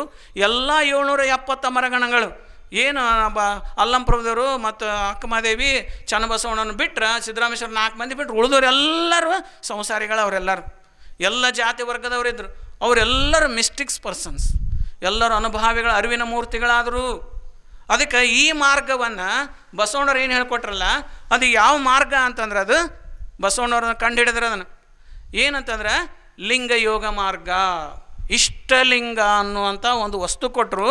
ಈ ಇಷ್ಟಲಿಂಗವನ್ನು ನೀವು ತದೇಕ ಚಿತ್ತದಿಂದ ನೋಡ್ಕೊತ ಹೋಗ್ರಿ, ಅಲ್ಲಿ ನಮಗೆ ಅರಿವು ಉದಯ ಆಕತಿ ಅಂತ ಹೇಳಿದ್ರು ಬಸವಣ್ಣವರು. ಆ ಮಾರ್ಗವನ್ನು ತೋರಿಸಿಕೊಟ್ರು. ಇದನ್ನು ಲಿಂಗ ಕಟ್ಕೊಂಡು ಅಡವಿಗೆ ಹೋಗಬೇಡ್ರಿ ಅಂದ್ರೆ ಅವರು, ಲಿಂಗ ಕಟ್ಕೊಂಡು ಮನ್ಯಾಗನೇ ಇರ್ರಿ, ಹೆಂಡ್ರ ಮಕ್ಕಳ ಜೊತೆಗೇನೇ ಇರಿ, ಕಾಯಕನ ಮಾಡಿರಿ, ಬೆಳಗ್ಗೆ ಮುಂಜಾನೆ 3 ಗಂಟೆಗೆ 4 ಗಂಟೆಗೆ ಎದ್ದು 1 ತಾಸು ಲಿಂಗ ಪೂಜೆ ದೃಷ್ಟಿಯೋಗ ಮಾಡಿರಿ, ಇಲ್ಲ ಸಾಯಂಕಾಲಕ್ಕೆ ಬಂದು ದೃಷ್ಟಿಯೋಗ ಮಾಡಿರಿ, ಸಾಯಂಕಾಲಕ್ಕೆ ಮತ್ತೆ ಹಿಂಗೆ ಶಿವಾನುಭವ ಮಾಡಿರಿ, ಬೆಳಿಗ್ಗೆ ಅಷ್ಟು ದೃಷ್ಟಿಯೋಗ ಮಾಡಿಬಿಟ್ರಿ ಸಾಕಂದ್ರೆ ಅವರು. ಹಿಂಗೆ ಈ ಸರಳವಾದಂಥ ಮಾರ್ಗವನ್ನು ಕೊಟ್ಟು ಕಾಯಕದ ಜೊತೆಗೆ ಸಮಾಜದ ಅಭಿವೃದ್ಧಿ, ದೇಶದ ಅಭಿವೃದ್ಧಿ ಮತ್ತು ಮನೆತನದ ಅಭಿವೃದ್ಧಿ ಎರಡೂ ಕಾಯಕದಲ್ಲಿ ಐತಿ. ಅದಕ್ಕಾಗಿ ಅದನ್ನು ಕಾಯಕ ಬಿಟ್ಟು ಇದನ್ನು ಮಾಡಬೇಡ್ರಿ, ಕಾಯಕದ ಜೊತೆಗೆ ಇದನ್ನು ಮಾಡಿರಿ ಅಂತ ತಿಳ್ಕೊಂಡು ಹೇಳಿ ಒಂದು ಹೊಸ ಪರಿಕಲ್ಪನೆಯನ್ನು ಕೊಟ್ಟರು. ಯಾರೋ ಒಬ್ಬರು ಋಷಿಗಳು ಆಧ್ಯಾತ್ಮಿಕ ಜೀವಿಗಳಾಗಬೇಕು, ಯಾರೋ ಒಬ್ಬರು ಸ್ವಾಮಿಗಳದ್ದು ಆಧ್ಯಾತ್ಮಿಕ ಜೀವಿಗಳಾಗಬೇಕು ಅಂತಿದ್ದಿದ್ದಿಲ್ಲ ಅವರಿಗೆ. ಇಡೀ ಜಗತ್ತಿನೊಳಗೆ ಎಷ್ಟು ಮಂದಿ ಮನುಷ್ಯರು ಹುಟ್ಟಾರ ನೋಡ್ರಿ, ಇವರೆಲ್ಲರೂ ಆಧ್ಯಾತ್ಮಿಕ ಜೀವಿಗಳಾಗಬೇಕು. ಆಧ್ಯಾತ್ಮಿಕ ಜೀವಿಗಳಾದಾಗನ ಮನಸ್ಸು ತಣ್ಣಗಿರ್ತೈತಿ, ಎಲ್ಲರೂ ಶಾಂತವಾಗಿರ್ತಾರೆ, ಎಲ್ಲರೂ ಅರಿವಿನ ಮೂರ್ತಿಗಳಾಕಾರ. ಅದಕ್ಕಾಗಿ ಇದನ್ನು ಅವಾಗ ಏನು ಮಾಡಿದ್ರು, ಇಷ್ಟಲಿಂಗದಿಂದ ಯಾವಾಗ ಇದು ಎಲ್ಲರಿಗೆ ಅರಿವು ಮೂಡ್ತೀವಿ ಅವಾಗ ಈ ಲಿಂಗವನ್ನು ಎಲ್ಲರಿಗೆ ಕೊಟ್ಟರು. ಅವರು ಕೆಳವರ್ಗದರೂ ಕೊಟ್ಟರು, ಮೇಲ್ವರ್ಗದರೂ ಕೊಟ್ಟರು, ಹೆಣ್ಮಕ್ಳಿಗೂ ಕೊಟ್ಟರು, ವಿಧವಾ ತಾಯರಿಗೂ ಕೊಟ್ಟರು, ಎಲ್ಲರಿಗೂ ಸಾರ್ವತ್ರಿಕವಾಗಿ ಕೊಟ್ಟರು. ಯಾವ ಮನುಷ್ಯ ಅದಾನ ಆ ಮನುಷ್ಯನಿಗೆ ಕೊಟ್ಟುಬಿಟ್ರು. ಒಟ್ಟು ಮನುಷ್ಯ ಇರಬೇಕವ ಅಷ್ಟೇ. ಅವ ಜಾತಿ, ಧರ್ಮ, ಕುಲ, ಗೋತ್ರ, ವಿಧವೆ, ಸುಮಂಗಲೆ ಅದೇನಿಲ್ಲ. ಅದು ಒಟ್ಟು ಲಿಂಗ ಇದ್ರೆ ಮುಗಿದು ಹೋಯ್ತು. ಅದಕ್ಕೆ ಅಂಥದ್ದೊಂದು ಲಿಂಗವನ್ನು ಕೊಟ್ಟು ಎಲ್ಲರಿಗೆ ಅದರ ಮೂಲಕವಾಗಿ ಅರಿವು ಪಡ್ಕೊಡ್ರಿ ಅಂತ ಹೇಳಿದರು. ಅದಕ್ಕೆ ಏನಂತಾರಂದ್ರೆ ಅರಿವಿನ ಕುರುಹು. ಲಿಂಗಕ್ಕೆ ಏನಂತ ಕರೀತಾರೆ ಅಂದರೆ ಅರಿವಿನ ಕುರುಹು ಅಂತ ಕರೀತಾರೆ. ಅದಕ್ಕೆ ಅವ್ರು ಅದನ್ನು ಹಿಡ್ಕೊಂಡು ಲಿಂಗಯೋಗ ಮಾಡ್ಕೋಂತ ಹೋದ್ರೆ ಅರಿವು ಉದಯ ಆಕತಿ. ಇದನ್ನು ಪ್ರಯೋಗ ಮಾಡಿ ತೋರಿಸಿದರು. ಅದಕ್ಕೆ ಇವತ್ತಿಗೂ ಕೂಡ ಆ ಲಿಂಗವನ್ನು ಹಿಡ್ಕೊಂಡು ಲಕ್ಷಾಂತರ ಜನರು ಅರಿವನ್ನು ಪಡ್ಕೊಂಡಾರ. ನಮ್ಮ ಸಿದ್ದೇಶ್ವರಪ್ಪ ಅವರು ಕೂಡ ದಿನ 1 ತಾಸು ದೃಷ್ಟಿಯೋಗ ಮಾಡ್ತಿದ್ರು. ಪ್ರತಿ ಮುಂಜಾನೆ 1 ತಾಸು, ಸಂಜೆಗೆ 1 ತಾಸು ದೃಷ್ಟಿಯೋಗ ಮಾಡ್ತಿದ್ರು. ಬೆಳಗ್ಗೆ 8ರಿಂದ 9, ಸಾಯಂಕಾಲ 3:30ರಿಂದ 4:30 ಹಿಂಗೆ ನಿತ್ಯದಲ್ಲಿ ದೃಷ್ಟಿಯೋಗ ಮಾಡ್ತಿದ್ರು ಅವರು. ಆ ದೃಷ್ಟಿಯೋಗದ ಪರಿಣಾಮ ಅರಿವು ಉದಯ ಆಯಿತು. ಅದ್ರ ಜೊತೆಗೆ ಅಧ್ಯಯನ, ಚಿಂತನೆ, ಅದ್ರ ಜೊತೆಗೆ ಶಿವಾನುಭವ ಇದ್ದೇ ಇರ್ತೈತಿ. ಹಿಂಗೆ ಈ ಅರಿವನ್ನು ಉದಯ ಮಾಡುವಂಥ ಒಂದು ವ್ಯವಸ್ಥೆಯನ್ನು ಬಸವಣ್ಣವರು ಇಷ್ಟಲಿಂಗ ಅನ್ನುವಂಥ ವ್ಯವಸ್ಥೆಯನ್ನು ಕೊಟ್ಟರು. ಅದಕ್ಕೆ ಈ ಲಿಂಗ ಏನಂತಂದ್ರೆ ಅರಿವನ್ನು ಉದಯ ಮಾಡುವಂಥ, ನಮ್ಮೊಳಗೆ ಅರಿವು ಹುಟ್ಟಿಸುವಂಥ ಒಂದು ಪರವಸ್ತು. ಇದು ಲಿಂಗ ಅಂದ್ರೆ ನಮ್ಮನ್ನು ದೇವರನ್ನಾಗಿ ಮಾಡಿದ್ರು. ನಮ್ಮ ದೊಡ್ಡಜರು ಹೇಳ್ತಿದ್ರಪ್ಪ ಏನಂದ್ರೆ ಲಿಂಗವ ಪೂಜಿಸಿ ಲಿಂಗವೇ ಆದರು. ಲಿಂಗ ಯಾಕೆ ಪೂಜೆ ಮಾಡಬೇಕು ಅಂತ ಕೇಳಿದ್ರೆ ಮನಸ್ಸು ಲಿಂಗ ಆಗಲಿ ಅಂತ ಪೂಜೆ ಮಾಡಬೇಕು. ಮನಸ್ಸು ಲಿಂಗ ಆಗೋದಂದ್ರೇನು? ಲಿಂಗ ಅಂದರೆ ಶಿವ. ಮನಸ್ಸು ಶಿವ ಆಗೋದಂದ್ರೇನು? ಎಲ್ಲ ದ್ವೇಷ, ಅಸೂಯೆ, ಮತ್ಸರ, ಹೊಟ್ಟೆ ಕಿಚ್ಚೆಲ್ಲ ಹೋಗೋದು, ಎಲ್ಲ ಜೀವಿಗಳಲ್ಲೇ ಪ್ರೀತಿ ಪ್ರೇಮ ಒಳಗಿಟ್ಕೊಂಡು ಬದುಕೋದು. ಇದು ಮನಸ್ಸು ಶಿವ ಆದಂಗೆ, ಲಿಂಗ ಆದಂಗೆ. ಇದು ಮನಸ್ಸು ಲಿಂಗ ಆಗಲಿ ಅನ್ನೋದಕ್ಕೆ ಏನು ಕೊಟ್ಟರು ಅಂದ್ರೆ ಹೊರಗೆ ಬಸವಣ್ಣವ್ರು ಏನು ಕೊಟ್ಟರು? ಲಿಂಗ ಕೊಟ್ಟರು. ಈ ಲಿಂಗ ಯೋಗದಿಂದ ಈ ಮನಸ್ಸು ಅನ್ನೋದು ಲಿಂಗ ಸ್ವರೂಪ ಆಗತಿ. ಅದಕ್ಕೆ ಯಾರ್ಯಾರು ಲಿಂಗಯೋಗ ಮಾಡ್ಕೋಂತ ಹೋಗ್ತಾರೋ ಅವ್ರ ಮನಸ್ಸೆಲ್ಲ ಲಿಂಗ ಸ್ವರೂಪನ ಆಕತಿ. ಅದಕ್ಕೆ ಅದನ್ನು ಯಾವುದು ಲಿಂಗಕ್ಕೇನಿಲ್ಲ ಅಂದ್ರೆ ಜಾತಿ ಇಲ್ಲ, ಧರ್ಮ ಇಲ್ಲ. ಅದ ಬಸವಣ್ಣವ್ರ ಕಾಲದೊಳಗೆ ಮುಸಲ್ಮಾನರು, ಅಫ್ಘಾನಿಸ್ತಾನ ಬಂದಂಥ ಮುಸಲ್ಮಾನರು, ಮರೋಳ ಶಂಕರದೇವರು ಅವರು ಲಿಂಗ ಕಟ್ಕೊಂಡ್ರು, ಮಹಾ ತಪಸ್ವಿಗಳಾದರು. ಇಲ್ಲೇ ಗುಡ್ಡಾಪುರ ದಾನಮ್ಮ ಪತ್ತಾರ ಹೆಣ್ಮಗಳದ, ಆ ಪತ್ತಾರ ಹೆಣ್ಮಗಳ ಲಿಂಗ ಕಟ್ಕೊಂಡು ಮಹಾ ತಪಸ್ವಿ ಆದ್ಲು. ಇಲ್ಲೇ ಸಜ್ಜುಗುಡ ಶರಣಮ್ಮ ಕುರುಬ್ರ ಹೆಣ್ಮಗಳು, ಆ ಹೆಣ್ಮ ಲಿಂಗ ಕಟ್ಕೊಂಡು ಮಹಾ ತಪಸ್ವಿ ಆದ್ರೆ. ಇಟಗಿ ಭೀಮಾಂಬಿಕೆ ಅವರು ಕುರುಬರು, ಅವರು ಲಿಂಗ ಕಟ್ಕೊಂಡು ಮಹಾ ತಪಸ್ವಿಗಳಾದ್ರೆ. ಹೇಮರೆಡ್ಡಿ ಮಲ್ಲಮ್ಮ ಅವರು ಲಿಂಗ ಕಟ್ಕೊಂಡು ಮಹಾ ತಪಸ್ವಿಗಳಾದರು. ಎಲ್ಲರೂ ಲಿಂಗದಿಂದ ಲಿಂಗಯೋಗದ ಮೂಲಕವಾಗಿಯೇ ದೊಡ್ಡ ತಪಸ್ವಿಗಳಾದರು, ಅರಿವಿನ ಮೂರ್ತಿಗಳಾದರು. ಎಷ್ಟು ಅದ್ಭುತ ಐತಿ ಈ ಲಿಂಗ. ಲಿಂಗ ಈಟ ಐತಿ ಮತ್ತು, ಆದರೆ ಇದ್ರ ಪಾತ್ರ ಎಷ್ಟು ದೊಡ್ಡದೈತಿ. ಬೀಜ ಈಟ ಐತಿ, ಈ ಬೀಜ ಊರಿದ್ರು ಇಷ್ಟು ದೊಡ್ಡ ವೃಕ್ಷ ಆಕತಿ. 1000 ಮಂದಿ ನೆರಳಾಗಿರ್ಬೋದು. ಹಂಗೆ ಈಟ್ ಲಿಂಗ ನಮ್ಮನ್ನೇ ದೇವರನ್ನಾಗಿ ಮಾಡಿಬಿಡ್ತೈತಿ. ಇಂಥ ಅದ್ಭುತವಾದಂಥ ಲಿಂಗ ಇದನ್ನು ನಾವು ನಿಷ್ಠೆಯಿಂದ ಲಿಂಗ ಯೋಗ ಮಾಡಬೇಕು. ಅದಕ್ಕಾಗಿ ಈ ಲಿಂಗ ಯೋಗದಿಂದ ಹೆಂಗೆ ಅರಿವುದಯ ಆಕತಿ, ಅದೊಂದು ಬಹಳ ವೈಜ್ಞಾನಿಕತೆ ಐತಿ. ಹೆಂಗೆ ಅರಿವುದಯ ಆಕತಿ ಅಂದ್ರೆ, ಬಸವಣ್ಣವರು ಬಹಳ ಆಯುರ್ವೇದಿಕ್ ತಜ್ಞರಿದ್ರು ಅವರು. ಈಗ ನೀವು ಮಕ್ಕಳದ್ರಲ್ಲ, ಮಕ್ಕಳಿಗೆ ಸಣ್ಣ ಮಕ್ಕಳಿಗೆ ಇಲ್ಲೇ ಏನು ಹಚ್ತೀರಿ, ಚೋಟ ಇದ್ದಾಗ ಅವ್ರಿಗೆ ಕಾಡಿಗೆ ಹಚ್ತೀರಿ. ಯಾಕೆ ಹಚ್ತೀರಿ? ನದರಾಗಬಾರ್ದಂತ. ನದರಾಗಬಾರ್ದಂದ್ರೆ ಏನು, ನೋಡೋರ ಮನಸ್ಸು, ನೋಡೋರ ಕಣ್ಣು ಕೂಸಿನ ಮ್ಯಾಗ ಬೀಳಬಾರ್ದಂತ.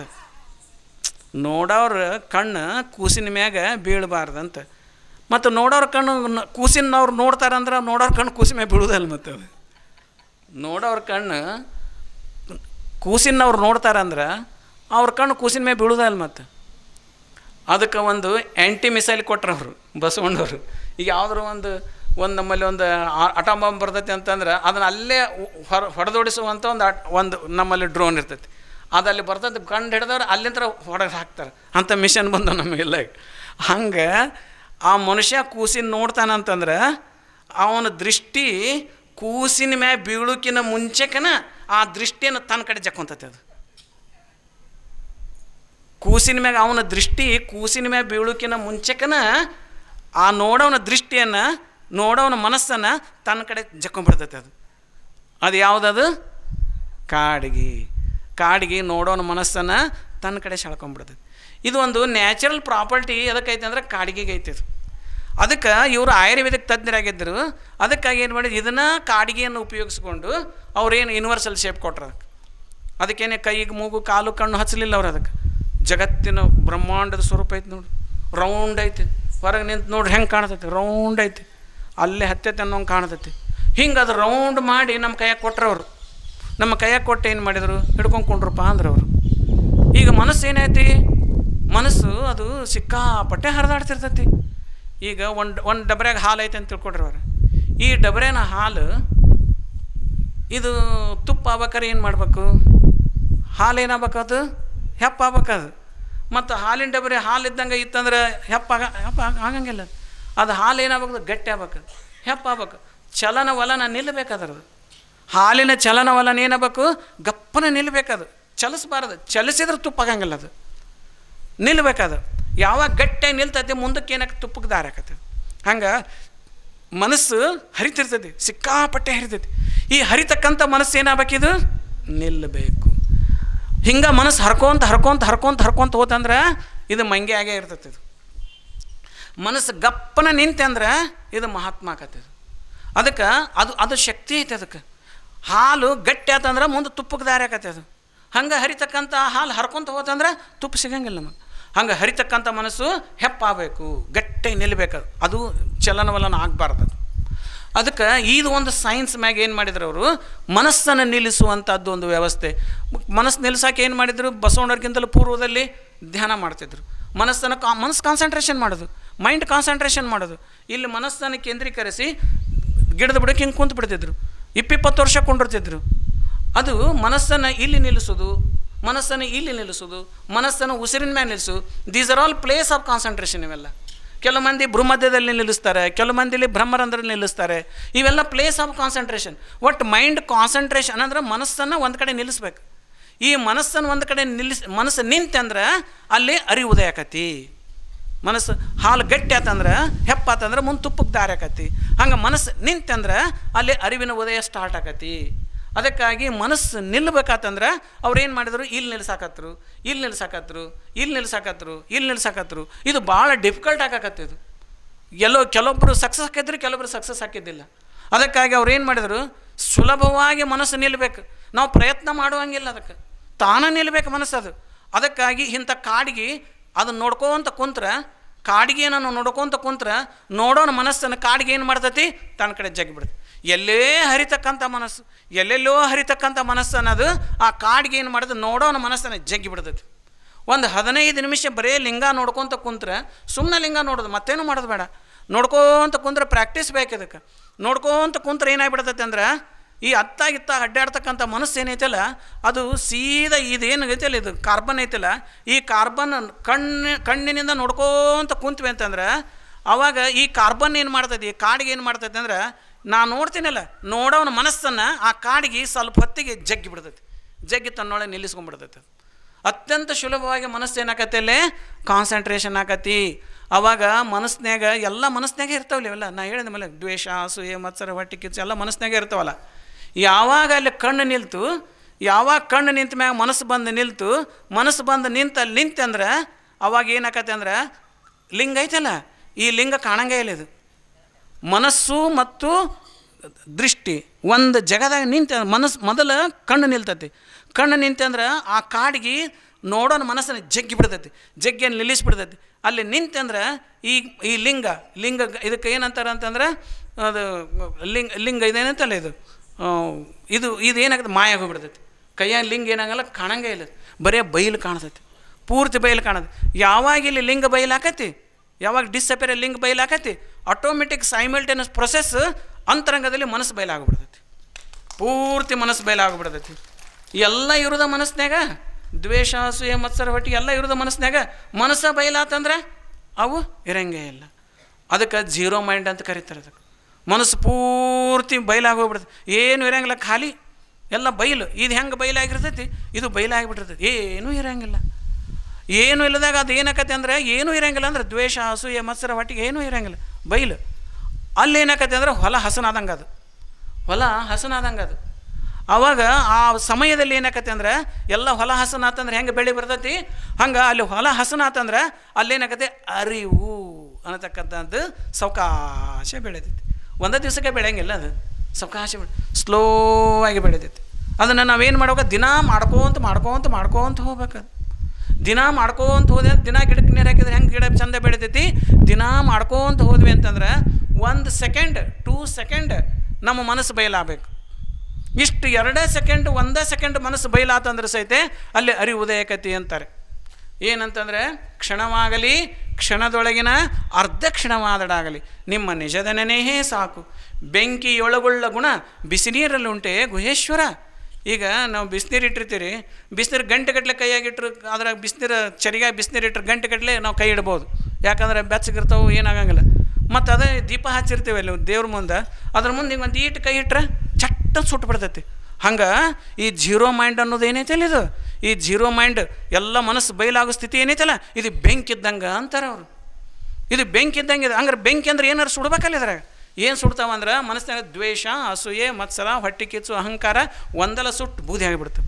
ಏನು ಕೂಸಿನಂತ ಮನಸ್ಸಾಕತಿ, ತಣ್ಣಗೆ ಇರೋದು. ಏನಾರು ಬೇಕಾದ್ರೆ ಏನೂ ಬೇಡಪ್ಪ ಅಂತೈತಿ, ಅದು ಏನಾರು ಬೇಕಾದ್ರೆ ಏನೂ ಬೇಡ ಅಂತೈತಿ, ಸುಮ್ಮನೆ ಇರ್ಬೇಕಂತೈತಿ. ಅದು ಕೂಸಿನ ಅವಾಗೆಲ್ಲ ಅಳದು ಹೋಗ್ಬಿಡ್ತು. ಅಲ್ಲಿ ಅರಿವಿನ ಉದಯದ ಸಮಯ. ಹಂಗೆ ದಿನ ಮಾಡ್ಕೊಂತ ಹೋದೆ ಅಂದ್ರೆ ಅರಿವು ಉದಯಕ್ಕೋಂತ ಅರಿವು ಉದಯಕ್ಕೋಂತ ಅವಾಗ ಅರಿವಿನ ಮೂರ್ತಿ ಅಕ್ಕನವ. ಅದಕ್ಕೇ ನಾನು ಪ್ರಾರಂಭದಲ್ಲಿ ಒಂದು ವಚನ ಹೇಳಿದ್ನಲ್ಲ, ಏನಂತಂದರೆ, ನಿಷ್ಠೆಯಿಂದ ಲಿಂಗವನ್ನು ಪೂಜಿಸಿ ಮತ್ತೊಂದು ಪಥವನ್ನರಿಯದ ಶರಣ. ನಿಷ್ಠೆಯಿಂದ ಲಿಂಗ ಯೋಗ ಮಾಡಬೇಕು. ಮತ್ತು ನಾವು ಉದ್ಧಾರ ಆಗಾಕ ಮತ್ತು ಯಾವ ಮಾರ್ಗ ಅದಾವನಂತ ಸಹಿತ ತಿಳ್ಕೊಬಾರ್ದಂತಾರೆ ಅವರು. ನಿಷ್ಠೆಯಿಂದ ಲಿಂಗವನ್ನು ಪೂಜಿಸಿ ಮತ್ತೊಂದು ಪಥವನ್ನರಿಯದ ಶರಣ. ಇನ್ನೊಂದು ಪಥವನ್ನು ತಿಳ್ಕೊಬಾರ್ದು ನಾವು. ರೊಕ್ಕ ಬರಲಂತ ಲಕ್ಷ್ಮೀ ಪೂಜೆ ಮಾಡೋದು, ವಿದ್ಯೆ ಬರಲಂತ ಸರಸ್ವತಿ ಪೂಜೆ ಮಾಡೋದು, ಬುದ್ಧಿ ಬರಲಂತ ಗಣಪತಿ ಪೂಜೆ ಮಾಡೋದು, ಹಿಂಗಿಲ್ಲ ಅಂತಾರೆ ಬಸವಣ್ಣವ್ರು. ನೀವು ಒಂದು ಪೂಜೆ ಮಾಡಿ ಎಲ್ಲ ಸಿಗ್ತೈತೆ ಅಂತಾರೆ ಅವ್ರು. ನೀನು ವಿದ್ಯಾನೂ ಸಿಗ್ತೈತಿ, ಬುದ್ಧಿನೂ ಸಿಗ್ತೈತಿ, ರೊಕ್ಕನೂ ಸಿಗ್ತೈತಿ, ಎಲ್ಲ ಸಿಗ್ತೈತಿ. ಒಂದು ಪೂಜೆ ಮಾಡಿ ನೀನು ಅದರೊಳಗೆ ಎಲ್ಲ ಸಿಗ್ತೈತೆ ಅಂತಾರೆ ಅವ್ರು, ಅಷ್ಟು ಸಿಗ್ತೈತೆ ಅಂತಾರೆ ಅವರು. ಅದಕ್ಕೆ ನಿಷ್ಠೆಯಿಂದ ಲಿಂಗವನ್ನು ಮುಂದೆ ಯಾರು ಲಿಂಗ ಇರಲ್ಲಂಗೆ ಅವರು ಎಲ್ಲ ಮಾಡ್ಕೊಳ್ಳಿ ಬೇಡ ಅನ್ನಂಗಿಲ್ಲ. ಬಸವಣ್ಣವ್ರು ಒಂದು ಸಿದ್ಧಾಂತ ಕೊಟ್ಟಾರ, ಆ ಸಿದ್ಧಾಂತದ ಪ್ರಕಾರ ನಾವೆಲ್ಲ ಅದೇವಿ. ಅದಕ್ಕೆ ಲಿಂಗ ಕಟ್ಕೊಂಡು ಎಲ್ಲ ಮಾಡ್ಕೊತ ಹೋದ್ವಿ ಅಂದರೆ ಲಿಂಗದ ಮಹತ್ವ ಗೊತ್ತಾಗಂಗಿಲ್ಲ, ಲಿಂಗದ ಲಾಭ ನಮಗೆ ಆಗಂಗಿಲ್ಲ.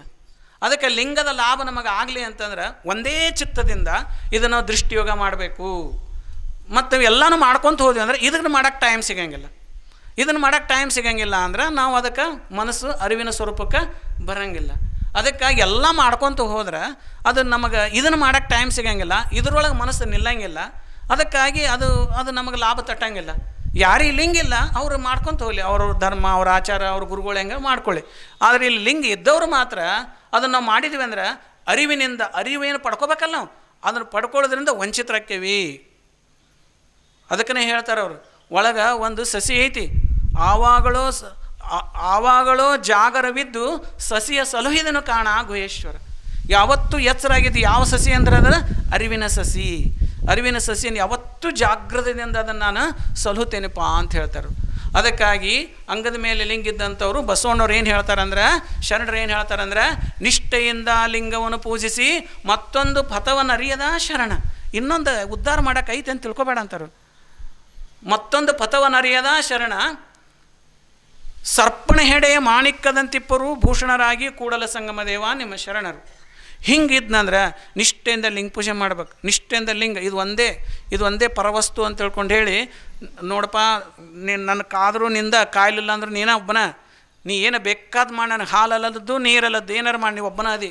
ಹಿಂಗೆ ಒಂದು ಸಮರ್ಪಣಾ ಭಾವದಿಂದ ನಾವು ದೃಷ್ಟಿಯೋಗ ಮಾಡ್ಕೊತ ಹೋದ್ವಿ ಅಂತಂದ್ರೆ ಅವಾಗ ಅವ ಹೆಂಗಕ್ಕನಂತಂದ್ರೆ, ಸರ್ಪಣ ಹೆಡೆಯ ಮಾಣಿಕ್ಯದಂತಿಪ್ಪರು ಭೂಷಣರಾಗಿ ಕೂಡಲ ಸಂಗಮ ದೇವ ನಿಮ್ಮ ಶರಣರು.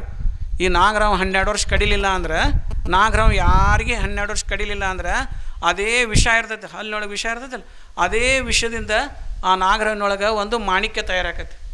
ಆ ಮಾಣಿಕ್ಯ ಏನಾಕತ್ತಲ್ಲ, ಅದ್ರ ಬೆಳಕು ಫುಲ್ ಬೆಳಕಿರ್ತೈತೆ ಅದು. ಅದಕ್ಕೆ ನಾಗರಾವಿಗೆ ಮಾಣಿಕ್ಯ ಅಂದ್ರೆ ಗಣಪ್ರೀತಿ. ಅದಕ್ಕೆ ಅದು ಮಾಣಿಕ್ಯವನ್ನು ಕೆಳಗಿಟ್ಟು ರಾತ್ರಿ ವೇಳೆಯಲ್ಲಿ ಕೆಳಗಿಟ್ಟು ಆ ಬೆಳಕಿನೊಳಗೆ ಅದು ಮೇಯ್ತಿರ್ತೈತೆ. ಅದ್ರ ಮ್ಯಾಗ ಭಯಂಕರ ಪ್ರೇಮ. ಅದಕ್ಕೆ ಕೆಲವು ಮಂದಿ ಏನು ಮಾಡ್ತಾರೆ ಅಂತಂದ್ರೆ, ಆ ಮಾಣಿಕ್ಯ ತೊಗೋಬೇಕಂತ ತಿಳ್ಕೊಂಡು ಹೇಳಿ ಗಿಡದ ಮೇಡಕ್ಕೆ ಕುಂತಿರ್ತಾರೆ. ಅವ್ರು ಗಿಡದ ಮೇಡಕ್ಕೆ ಕುಂತು ಈ ಬುಟ್ಟಿ ಡಬ್ಬ ಹಾಕ್ತಾರೆ, ಕೆಬ್ಬಣ ಬುಟ್ಟಿ ಡಬ್ಬ ಹಾಕಿ ಅದಕ್ಕೆ ಏನು ಮಾಡ್ತಾರೆ, ಕೆಳಗಲಿಂದ್ರೆ ಚುಚ್ತಾರೆ ಎಲ್ಲ. ಅದಕ್ಕೆ ಚುಚ್ಚು ಮಾಡ್ತಾರೆ. ಹಿಂಗೆ ಡಬ್ಬ ಹಾಕಿದಾಗ ಹುರ್ಬರಕಾಕತ್ತೆ ಹಿಂದೆ. ಅದರೊಳಗೆ ಮ್ಯಾಗ ಅಷ್ಟು ಸಗಣಿ ತುಂಬ್ತಾರೆ. ಅದ್ರ ಸಗಣಿ ತುಂಬಿ ಗಿಡದ ಮೇಡಕ್ಕೆ ಕುಂತು ಅದು ನಾಗರಾವ್ ಬಂದು ಅಲ್ಲಿ ಮಾಣಿಕ್ಯ ಇಟ್ಟು ಮೇಯಕ್ಕೆ ಚಾಲು ಮಾಡ್ತೆ ಅಂದ್ರೆ ಕರೆಕ್ಟ್ ಆ ಮಾಣಿಕ್ಯದ ಮೇಲೆ ಏನು ಮಾಡ್ತಾರೆ ಅಂದ್ರೆ ಅವರು ಆ ಸಗಣಿ ಬುಟ್ಟಿ ಒಗೆದು ಬಿಡ್ತಾರೆ. ಸಗಣಿ ಬುಟ್ಟಿ ಒಗೆದ್ಗಳು ಏಕ್ದಮ್ ಕತ್ಲಾಗ್ಬಿಡ್ತೈತೆ. ಕತ್ಲಾದ್ಗಳು ಅದಕ್ಕೆ ಮಾಣಿಕ್ಯ ಹೋತಂದ್ಗಳ ಒಬ್ಬ ತಾಯಿ, ಚಲೋ ತಾಯಿ, ಆಕೆಗೆ ತನ್ನ ಕೈಯಾಗಿನ ಕೂಸು ಸತ್ತಂದ್ರೆ ಹೆಂಗೆ ಅಳ್ತಾಳಲ್ಲ ಹಂಗೆ ಅಳಕ್ಕೆ ಚಾಲು ಮಾಡ್ತೈತೆ. ಅದು ಎಡಿ ರಪ್ ಹಿಡಿತೈತೆ. ಅದಕ್ಕೆ ಅದ್ರ ಮ್ಯಾಗೆಲ್ಲ ಏನಾಗಿರ್ತವೆ ಅಂದ್ರೆ ಮುಳ್ಳಿದ್ದಂಗೆ ಸೂಪಿರ್ತಾವೆ ಉಣಿದಾರೆ. ಅದಕ್ಕೆ ಹೆಡಿಗೆ ಹತ್ತಿ ಅದು ಹೊಡೆದು ಹಿಡಿಗೆಲ್ಲ ರಕ್ತ ಸೌರಿ ಅದು ಸತ್ತ ಹೋಗ್ಬಿಡ್ತೈತಿ. ಸಾಯ್ತೈತೆಲ್ಲ ಹೊರತಾಗಿ ಆ ಮಾಣಿಕ್ಯ ಬಿಟ್ಟು ಹೋಗಂಗಿಲ್ಲ. ಅದು ಪ್ರಾಣ ಹೋದ ಮ್ಯಾಗ ತಾನು ಹೋಗತ್ತೆಲ್ಲ ಮಾಣಿಕ್ಯ ಬಿಟ್ಟು ಅಷ್ಟು ಮೋಹ ಇರ್ತದೆ ಮಾಣಿಕ್ಯದ ಮೇಲೆ. ಹಂಗೆ ಹಿಂದಿನ ಕಾಲದೊಳಗೆ ಏನು ಮಾಡ್ತಿದ್ರಂದ್ರೆ, ಅರಮನೆಯೊಳಗೆ ಪೇಂಟಿಂಗ್ ಮಾಡ್ತಿದ್ರಲ್ಲ, ಚಲೋ ಪೇಂಟಿಂಗ್ ಇರ್ತಿದ್ದು. ಅವಾಗ ಹಿಲಾಲ್ ಹಚ್ಚಿದ್ರೆ, ಎಣ್ಣೆ ದೀಪ ಹಚ್ಚಿದ್ರೆ ಪೇಂಟಿಂಗ್ ಎಲ್ಲ ಹಾಳಾಕಿತ್ತಲ್ಲ. ಅದಕ್ಕೆ ನಾಗರ ಹಾವುಗಳನ್ನು ಸಾಕ್ತಿದ್ರು. ಅವಾಗ ನಾಗರ ಹಾವು ಸಾಕಿ ಅವು ಯಾರಿಗೆ ಕಡಿಲಾರಂಗೆ ನೋಡ್ಕೊತಿದ್ರು. ಹೆಂಗೆ ಆನೆ ಸಾಕ್ತಾರೆ, ಒಂಟಿ ಸಾಕ್ತಾರೆ, ಹಿಂಗೆಲ್ಲ ಸಾಕ್ತಾರಲ್ಲ. ಹಂಗೆ ನಾಗರ ಹಾವನ್ನು ಸಾಕ್ತಿದ್ರು.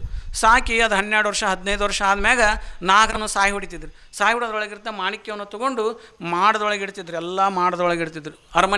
ಆ ಅರಮನೆ ಮಾಡದೊಳಗಿಟ್ರೆ ರಾತ್ರಿ ವೇಳೆಯಲ್ಲಿ ಮಾಣಿಕ್ಯದ ಬೆಳಕಿನಲ್ಲಿ ಜಗ ಅಂತಿತ್ತದು. ಆ ಬೆಳಕಿಗೆ ಸಾವಿಲ್ಲ. ಅದಕ್ಕೆ ಎವರ್ ಗ್ರೀನ್. ಅದು ಎಂದೂ ಬೆಳಕು ಆರಂಗಿಲ್ಲ. ಅದ್ರಾಗ ಅದಕ್ಕೆ ಫ್ಯೂಯಲ್ ಅಂತ ಇರೋಂಗಿಲ್ಲ. ಅದು ಹಿಂಗೆ ಮಾಣಿಕ್ಯದ ಬೆಳಕು. ಅದಕ್ಕೆ ಆಯುಷ್ಯನೇ ಇಲ್ಲ ಮಾಣಿಕ್ಯದ ಬೆಳಕಿಗೆ. ಹಂಗೆ ಬಸವಣ್ಣವ್ರು ಎಂಥ ಒಂದು ಉದಾಹರಣೆ ಕೊಡ್ತಾರಂದ್ರೆ, ಅದಕ್ಕೆ ನಿಷ್ಠೆಯಿಂದ ಲಿಂಗವನ್ನು ಪೂಜಿಸಿದವರು, ಅವರು ನಿಷ್ಠೆಯಿಂದ ಲಿಂಗವನ್ನು ಪೂಜಿಸಿ ಮತ್ತೊಂದು ಪಥವನ್ನು ಅರಿಯದ ಶರಣ, ಸರ್ಪಣ ಹೆಡೆಯ ಮಾಣಿಕ್ಯದಂತಿಪ್ಪರು ಭೂಷಣರಾಗಿ. ಸರ್ಪಣ ಹೆಡೆಯ ಮಾಣಿಕ್ಯಕ್ಕೆ ಆಯುಷ್ಯನೇ ಇಲ್ಲ. ಯಾವತ್ತೂ ಬೆಳಕಿರ್ತೈತಿ. ಯಾವತ್ತೂ ಬೆಳಕಂದ್ರೆ ಪಳ ಹೊಡಿತಿರ್ತೈತಿ. ಅದಕ್ಕೆ ಆಯುಷ್ಯ ಇಲ್ಲ. 1000 ವರ್ಷ 10,000 ವರ್ಷದ ಹಂಗೆ ಇರ್ತೈತಿ. ಹಂಗೆ ಯಾರು ನಿಷ್ಠೆಯಿಂದ ಲಿಂಗ ಪೂಜೆ ಮಾಡ್ತಾರಲ್ಲ, ಅವ್ರ ಸರ್ಪಣ ಹೆಡೆಯ ಮಾಣಿಕ್ಯ ಹೆಂಗೆ ಶಾಶ್ವತವಾಗಿ ಬೆಳಕನ್ನು ಸೂಸ್ಕೊಂತ ಇರ್ತೈತಿ, ಶಾಶ್ವತವಾಗಿ ಬೆಳಕನ್ನು ಸೂಸ್ತಿರ್ತೈತಿ. ಹಂಗೆ ನಿಷ್ಠೆಯಿಂದ ಲಿಂಗ ಪೂಜೆ ಮಾಡಿದಂಥ ವ್ಯಕ್ತಿ, ಆ ಶರಣ ತನ್ನ ಶರೀರ ಅಳಿದು ಹೋದ ಮ್ಯಾಗಾದ್ರೂ ಸಹಿತ ತನ್ನ ಬೆಳಕನ್ನು ಶಾಶ್ವತವಾಗಿ ಸೂಸ್ತಿರ್ತಾನೆ. ತನ್ನ ಜ್ಞಾನ, ತನ್ನ ತಪಸ್ಸಕ್ತಿಯನ್ನು ಶಾಶ್ವತ ಸೂಸ್ತಿರ್ತಾನಂತ. ಅದಕ್ಕೆ ಯಡಿಯೂರು ಸಿದ್ಧಲಿಂಗೇಶ್ವರರು, ಅಲ್ಲಂಪುರದೇವರು, ಅಕ್ಕ ಮಹಾದೇವಿ, ಗುಡ್ಡಾಪುರ ದಾನಮ್ಮ, ಸದ್ದುಳು ಶರಣಮ್ಮ, ಹೇಮರೆಡ್ಡಿ ಮಲ್ಲಮ್ಮ, ಅಥಣಿ ಮುರುಗೇಂದ್ರ ಶಿವೆಗಳು, ವಿಜಯ ಮಹಾಂತ ಶಿವೆಗಳು, ಘನಮಠ ಶಿವೆಗಳು, ಇಲ್ಲೇ ಬಂತನಾಳ ಶಿವೆಗಳು, ಇವರೆಲ್ಲ ಏನು ಮಾಡಿದರು? ಇವತ್ತು ನಮ್ಮ ಸಿದ್ದೇಶ್ವರ ಅಪ್ಪ ಅವರು ಏನು ಮಾಡಿದ್ರು? ಅವರೆಲ್ಲರೂ ನಮಗೆ ತೆಂಗಿನಕಾಯಿ ಪೂಜೆ ಮಾಡಿದ್ರ, ನಮಗೆ ತಾಯ್ತ ಕಟ್ಕೊಂಡ್ರ, ನಮಗೆ ಕರೆದಾರ ಕಟ್ಕೊಂಡ್ರ, ನಮಗೆ ಏನಾರು ಮಾಡಿದ್ರ? ಅವರು ಎಲ್ಲರೂ ಅವ್ರು ಲಿಂಗ ಪೂಜೆ ಮಾಡಿದರು. ನಿಷ್ಠೆಯಿಂದ ಲಿಂಗ ಪೂಜೆ ಮಾಡಿಕೊಂಡ್ರು. ಅವ್ರು ಹೆಂಗಾದ್ರೆ ಅವರು ಸರ್ಪಣ ಹೆಡೆಯ ಮಾಣಿಕ್ಯದಂಗಾದ್ರೆ ಅವರು. ಇವತ್ತಿಗೂ ಸಿದ್ದೇಶ್ವರಗಳು 1000 ವರ್ಷ ಆಗಲಿ ಅವ್ರ ಜ್ಞಾನ, ಅವ್ರ ತಪಸ್ಸು ಯಾವತ್ತೂ ಇರ್ತೈತೆ. ಅದು ಯಡಿಯೂರು ಸಿದ್ಧಲಿಂಗೇಶ್ವರ ತಪಸ್ಸು ಹೋಗೈತೇನ? ಯಡಿಯೂರು ಸಿದ್ಧಲಿಂಗೇಶ್ವರ ಲಿಂಗದೊಳಗೆ ಅದಂತಾರ. ಯಡಿಯೂರು ಸಿದ್ಧಲಿಂಗೇಶ್ವರ ತೀರ್ಕೊಂಡ್ರಂತಾರೆ. ಬಸವಣ್ಣವ್ರು ತೀರ್ಕೊಂಡ್ರಂತಾರೆ. ಅಕ್ಕಮಾದೇವಿ ಸತ್ರ ಅಂತಾರೆ. ವಿಜಯ ಮಹರ್ಷಿಗಳು ಸತ್ರ ಅಂತಾರೆ. ಒಳತನ ಅಂತಾರೆ. ಯಾಕಂದ್ರೆ ಅವ್ರ ದೇಹ ಹಳದು ಹೋದ್ರೆ ಸಹಿತ ಅವ್ರ ಶಕ್ತಿ ತಪಶಕ್ತಿ ಇವತ್ತು 500 1000 ವರ್ಷ ಆಗಲಿ ಅವರ ಸ್ಥಾನಕ್ಕೆ ಹೋಗಿ ಬರ್ತಾರೆ ಜನ. ಹೌದಲ್ರಿ ಅವರ? ಯಾಕೆ ಹೋಗ್ತಾರೆ? ಅವ್ರು ಅದಾರ ಅಂತ, ಆ ಶಕ್ತಿ ತಪಶಕ್ತಿ ಐತೆ ಅಂತ. ಅವರೆಲ್ಲ ಏನು ಮಾಡಿದ್ರು? ಅವರು ಲಿಂಗ ಪೂಜೆನ ಮಾಡಿದರು. ಈಗ ನಾವೆಲ್ಲ ಯಾಕೆ ಬರ್ತೀವಿ ಅಂದ್ರೆ, ಇಷ್ಟೆಲ್ಲ ನಾವೆಲ್ಲ ಎಲ್ಲರೂ ಕೂಡ ಯಾಕೆ ಬರ್ತೀವಿ ಅಂದ್ರೆ ಸಿದ್ದೇಶ್ವರಪ್ಪ ಅದಾರ ಅಂತ ಬರ್ತೀವಿ. ಇಲ್ಲಿ ಅವ್ರು ದೇಹ ಹಳದೈತೆ, ಅವ್ರದ ದೇಹ ಹಳದೈತೆ. ದೇಹ ಎಲ್ಲರಿಗೂ ಹೋಗೋದ ಒಂದು ಸಲ ಅದ, ಎಲ್ಲರದು ಹಳದೈತೆ ದೇಹ. ಆದ್ರೆ ಅವರು ಶಾಶ್ವತ, ಅವರು ಲಿಂಗಸ್ವರೂಪಿಗಳಾಗಿಬಿಟ್ರು. ಅವರು ಸರ್ಪಣ ಹಿಡೆ ಮಾಣಿಕ್ಯದಂಗೆ ಆಗಿಬಿಟ್ರು. ಮಾಣಿಕ್ಯ ತಯಾರು ಮಾಡಿದಂಥ ಹಾವು ಸಾಯ್ತೈತಿ. ಮಾಣಿಕ್ಯ ತಯಾರು ಮಾಡಿದಂಥ ಹಾವು 15 ವರ್ಷ 20 ವರ್ಷ ಸತ್ತು ಹೋಗ್ಬಿಡ್ತೈತಿ. ಮಾಣಿಕ್ಯ 1000 ವರ್ಷ ಇರ್ತೈತಿ, ಯಾವತ್ತು ಬೆಳಕನ್ನು ಸೂಸ್ತಿರ್ತೈತಿ. ಹಂಗೆ ಈ ಲಿಂಗ ಯೋಗದಿಂದ ಮನುಷ್ಯ ಆ ಅರಿವನ್ನು ಉದಯ ಮಾಡ್ಕೊಂಡ್ಬಿಡ್ತಾನೆ. ಅರಿವು ಅದು ಅರಿವು ಅರಳಿ ಬಿಡ್ತೈತಿ, ಅದು ಪೂರ್ತಿ ಅರಿವು ಅರಳಿ ಬಿಡ್ತೈತಿ. ಆ ದೇಹ ಅರಳು ಹೋದ್ರೆ ಸಹಿತ ಅರಿವು ಹಂಗೆ ಇರ್ತೈತಿ. ಅರಿವು ಅಂದ್ರೆ ಬೆಳಕು, ಜ್ಞಾನ. ಅದು ಮಾಣಿಕ್ಯದ ಬೆಳಕು ಹಂಗಿರ್ತೈತಿ, ಅದರ ಕುಂತು ಊಟ ಮಾಡ್ಬೋದು. ಈ ಅರಿವಿನ ಬೆಳಕಿನಲ್ಲಿ ಜಗತ್ತಿಗೆ ನಾವು ದಾಸೋಹ ಮಾಡ್ಬೋದು, ಜಗತ್ತನ್ನು ಬೆಳಗಿಸ್ಬೋದು ಅರಿವಿನ ಬೆಳಕಿನಲ್ಲಿ. ಅಂಥ ಶಕ್ತಿ ಅರಿವಿಗಿರ್ತೈತಿ. ಅದಕ್ಕಾಗಿ ಅಂಥ ಒಂದು ಅರಿವನ್ನು ಕೊಡ್ತಕ್ಕಂಥದ್ದು ಯಾವುದಂತಂದರೆ ಇಷ್ಟಲಿಂಗ ಯೋಗ ಮಾರ್ಗ. ಅದನ್ನು 12ನೇ ಶತಮಾನದಲ್ಲಿ ಏನು ಜಾತಿ ಇಲ್ಲ, ಧರ್ಮ ಇಲ್ಲ, ಏನಿಲ್ಲ, ಯಾರು ಅರಿವನ್ನು ಸಂಪಾದನೆ ಮಾಡ್ಕೋಬೇಕಂತ ಅವರೆಲ್ಲರೂ ಲಿಂಗ ಯೋಗ ಮಾಡ್ಬೋದು. ಮತ್ತು ಅದರ ವಿಧವಾ ಅಂತ ಅನ್ನೋದಿಲ್ಲ, ಸುಮಂಗಲ ಏನೂ ಇಲ್ಲ. ಅದಕ್ಕೆ ಶರಣಸತಿ ಲಿಂಗಪತಿ ಹರಹರ ಮಹಾದೇವ್. ಅದಕ್ಕೆ ಅವನೇ ಸತಿ, ಅವನೇ ಪತಿಯಾಗಿ ಭಕ್ತನೇ ಸತಿಯಾಗಿದ್ದು ಬಿಟ್ಟರು ಮುಗೋದತ್ತು. ವಿಧವಾತನ ಇಲ್ಲರಿ ಅವರ ನಮಗೆ, ವಿಧವಾತನ ಇಲ್ಲ. ಗಂಡ ಸತ್ತಂತ ತಾಳಿ ತೆಗೆಯಕ್ಕೆ ಹೋಗ್ಬೇಡ್ರಿ. ವಿಧವಾತನ ಯಾರಿಗೆ ಅಂದರೆ, ಯಾರು ಲಿಂಗವೇ ಪತಿಯಾಗಿರ್ತಾರಲ್ಲ, ಅಂಗದ ಮೇಲೆ ಲಿಂಗ ಇರ್ತೈತಲ್ಲ, ಅರಿವದು, ಅದು ಶಿವನ ಜ್ಞಾನ. ಅದು ಶಿವ ಜ್ಞಾನದಲ್ಲದಾನ, ಶಿವ ಅರಿವಿನಲ್ಲದಾನ. ಆ ಅರಿವು ಶಾಶ್ವತವಾಗಿರೋದನ್ನು, ಅದಕ್ಕೆ ಅರಿವಿಗೆ ಸಾವಿರಂಗಿಲ್ಲ. ಅದು ಈಗ ಸಿದ್ದೇಶ್ವರಪ್ಪಗಳ ಅರಿವಿಗೆ ಸಾವೈತೇನು? ಸಾವಿಲ್ಲ, ಅದು ಶಾಶ್ವತವಾಗಿರ್ತೈತೆ ಅದು. ಮತ್ತು ಅರಿವು ಸತ್ತಂತ ಹೆಂಗಂತೀರಿ ನೀವು? ಮತ್ತು ದೇವ್ರು ಸತ್ತಂತನ? ದೇವ್ರು ಶಾಶ್ವತ ಇರ್ತಾನೆ, ಅರಿವಿಗೆ ದೇವ್ರಂತ ಕರೀತಾರೆ. ಅವ ಶಾಶ್ವತವಾಗಿರ್ತಾನೆ ಅಂತಾರೆ. ಅವನು ಭಕ್ತ ಸತಿ ಆದಾಗ ಆ ಹೆಣ್ಮಗಳು ಹೆಂಗೆ ವಿಧವೆ ಹಾಕಾಳ? ಅದಕ್ಕಾಗಿ ಆ ಬಸವಣ್ಣವರ ಸಿದ್ಧಾಂತದ ಮೇಲೆ ವಿಧವಾತನವನ್ನು ತೆಗೆದರು. ಶರಣಸತಿ ಲಿಂಗಪತಿ, ಅದ್ರ ಮೇಲೆ ಅವರೇನು ವಿಧವಾತನ ಬೇಡ ಅಂತ. ಅವನೇ ಎಲ್ಲರಿಗೆ ಪತಿಯಾಗಿರ್ತಾನೆ, ಎಲ್ಲರಿಗೆ ಪತಿಯಾದವ ಪರಮಾತ್ಮ ಇದ್ದೇ ಇರ್ತಾನೆ. ಮತ್ತು ನಮಗೆಲ್ಲಿ ವಿಧವಾತನ ಐತಿ? ಅವ ಯಾವಾಗ ಸಾಯ್ತಾನ ಅವಾಗ ನಾವು ವಿಧವೆಯರಾಕ್ಕೇವೆ. ಅವ ಯಾವಾಗ ಸಾಯ್ತಾನ ಅವಾಗ ನಾವು ಅವ ಸಾಯಂಗೇ ಇಲ್ಲ ಅಂತ ನಾವ್ಯಾವ ವಿಧವ ಹಾಕ್ಯೇವಿ? ಇದು ಶರಣಸತಿ ಲಿಂಗಪತಿ ಸಿದ್ಧಾಂತವನ್ನು ಕೊಟ್ಟರು ಬಸವಣ್ಣವರು. ಅದಕ್ಕಾಗಿ ನಮಗೆ ಅವು ಯಾವೂ ತಟ್ಟಂಗಿಲ್ಲ, ಶರಣ ಸಿದ್ಧಾಂತದಲ್ಲಿ ಯಾವುವು ಹತ್ತಂಗಿಲ್ಲ. ಅದಕ್ಕಾಗಿ ಇಷ್ಟಲಿಂಗವೇ ದೇವರು. ಆ ಲಿಂಗ ನಮಗೆ ಕೊಳ್ಳಾಗಿರೋ ಹೊತ್ನ್ಯಾಗ ನಮಗೆ ವಿಧವಾತನ ಅನ್ನೋದು ಇಲ್ಲ, ನಮಗೆ ಜಾತಿ ಅನ್ನೋದಿಲ್ಲ, ನಮ್ಮ ಸೂತಕ ಅನ್ನೋದಿಲ್ಲ, ಯಾವುದೂ ಇಲ್ಲ. ಅರಿವೇ ಪ್ರಮುಖ. ಅದಕ್ಕಾಗಿ ನಾವು ಅರಿವನ್ನು ಸಂಪಾದನೆ ಮಾಡಿಕೊಂಡ್ರೆ ಆ ಮನುಷ್ಯ ಏನಕ್ಕನಂದರೆ ದೇವರೇ ಆಗ್ಬಿಡ್ತಾನೆ. ಅರಿವುಳ್ಳವನೇ ಗುರು, ಅರಿವೇ ಗುರು. ಅರಿವುಳ್ಳವನೇ ಗುರು ಅಕ್ಕನ. ಆ ಗುರು ಜಗತ್ತಿಗೆ ಮಾರ್ಗದರ್ಶನ ಮಾಡ್ತಾನೆ. ಇದ್ದಾಗೂ ಮಾಡ್ತಾನೆ. ಅವ ಶರೀರ ಅಳದು ಹೋದ್ಮ್ಯಾಗಾದರೂ ಅವನ ಅರಿವು ಜಗತ್ತಿಗೆ ಮಾರ್ಗದರ್ಶನ ಮಾಡ್ಕೊಂತ ಹೋಗ್ತದೆ. ಅದಕ್ಕೆ ಅರಿವು ಸಂಪಾದನೆಯೇ ಮನುಷ್ಯನ ಗುರಿಯಾಗಿರಬೇಕು. ಅರಿವು ಸಂಪಾದನೆ ಮಾಡೋಕ್ಕೆ ಅತ್ಯಂತ ಸುಲಭವಾಗಿ ಮನ್ಯಾಗ ಕುಟ್ಟು ಹೆಣ್ಮಗಳು, ಬೀಸು ಹೆಣ್ಮಗಳು, ಒಗೆನ ಹೆಣ್ಮಗಳು, ರೊಟ್ಟಿ ಮಾಡೋ ಹೆಣ್ಮಗಳು ಎಲ್ಲರೂ ಅರಿವು ಸಂಪಾದನೆ ಮಾಡೋಕ್ಕೆ ಬರ್ತೈತೆ ಅಂದ್ರೆ ಬಸವಣ್ಣ ದಿನ 1 ತಾಸು ಲಿಂಗ ಯೋಗ ಮಾಡಿರಿ ಅಂದ್ರೆ 1 ತಾಸು ಮುಂಜಾನೆ 5 ರಿಂದ 6 ಮಾಡಿರಿ. ಮತ್ತು ನಿಮ್ಮ ಕಾಯಕದಾಗ ತೊಡಗ್ರಿ. ದಿನ ಇಷ್ಟ. ಅದಕ್ಕೇನು ಸಾಲಿ ಬೇಕಾಗಿಲ್ಲ, ಅದಕ್ಕೇನು ಪುಸ್ತಕ ಬೇಕಾಗಿಲ್ಲ, ಏನು ಬೇಕಾಗಿಲ್ಲ, ಸುಮ್ಮನೆ ನೋಡ್ಕೊತ ಕುಂಡ್ರದಪ್ಪ. ಇಷ್ಟ ಮಾಡಿರಿ ನೀವು ಅಂದ್ರೆ ಬಸವಣ್ಣವ್ರು ಇಷ್ಟು ಮಾಡಿರಿ ಅರಿವು ಸಂಪಾದನೆ ಆಕತಿ ಅಂದರು. ಎಷ್ಟು ಸುಲಭವಾದ ಮಾರ್ಗವನ್ನು ಕೊಟ್ಟರು. ಅದು ಮೈಂಡ್ ಕಾನ್ಸಂಟ್ರೇಷನ್ ಆಕತಿ. ಕಾನ್ಸಂಟ್ರೇಷನ್ ಅಂದಮ್ಯಾಗ ಮನಸ್ಸು ಬಯಲಾಕತಿ. ಆ ಬಯಲಾದಂಥ ಮನಸ್ಸಿನಲ್ಲಿ ಅರಿವುದೇ ಆಕತಿ. ಇಷ್ಟು ಸಿಂಪಲ್ ಹೇಳಿದ್ರು ಅವರು. ಅದಕ್ಕಾಗಿ ಇಂಥ ಒಂದು ಅರಿವಿನ ಮಾರ್ಗವನ್ನು ತೋರಿಸಿಕೊಟ್ಟವರು ಅಂತಂದರೆ ಬಸವಣ್ಣವರು. ಅದಕ್ಕಾಗಿ ನಾವು ಲಿಂಗ ಕಟ್ಕೊಂಡು ಅದನ್ನೇನು ಗೂಟಕ್ಕೆ ಹಾಕೋದು, ಅದನ್ನು ಈಟೀಟ ಇಡೋದು, ಅದನ್ನು ಲಿಂಗ ಯಾಕೆ ಕಟ್ಕೊಂಡಿಲ್ಲರಿ ಅವರ ಅಂದ್ರೆ ಹಗ್ಗ ಹರಿದತ್ರಿ ಅನ್ನೋದು. ಎಷ್ಟು ಸಲ ಕೇಳಿದ್ರು ದಾರ ಹರಿದೈತೆ ಅಂತ.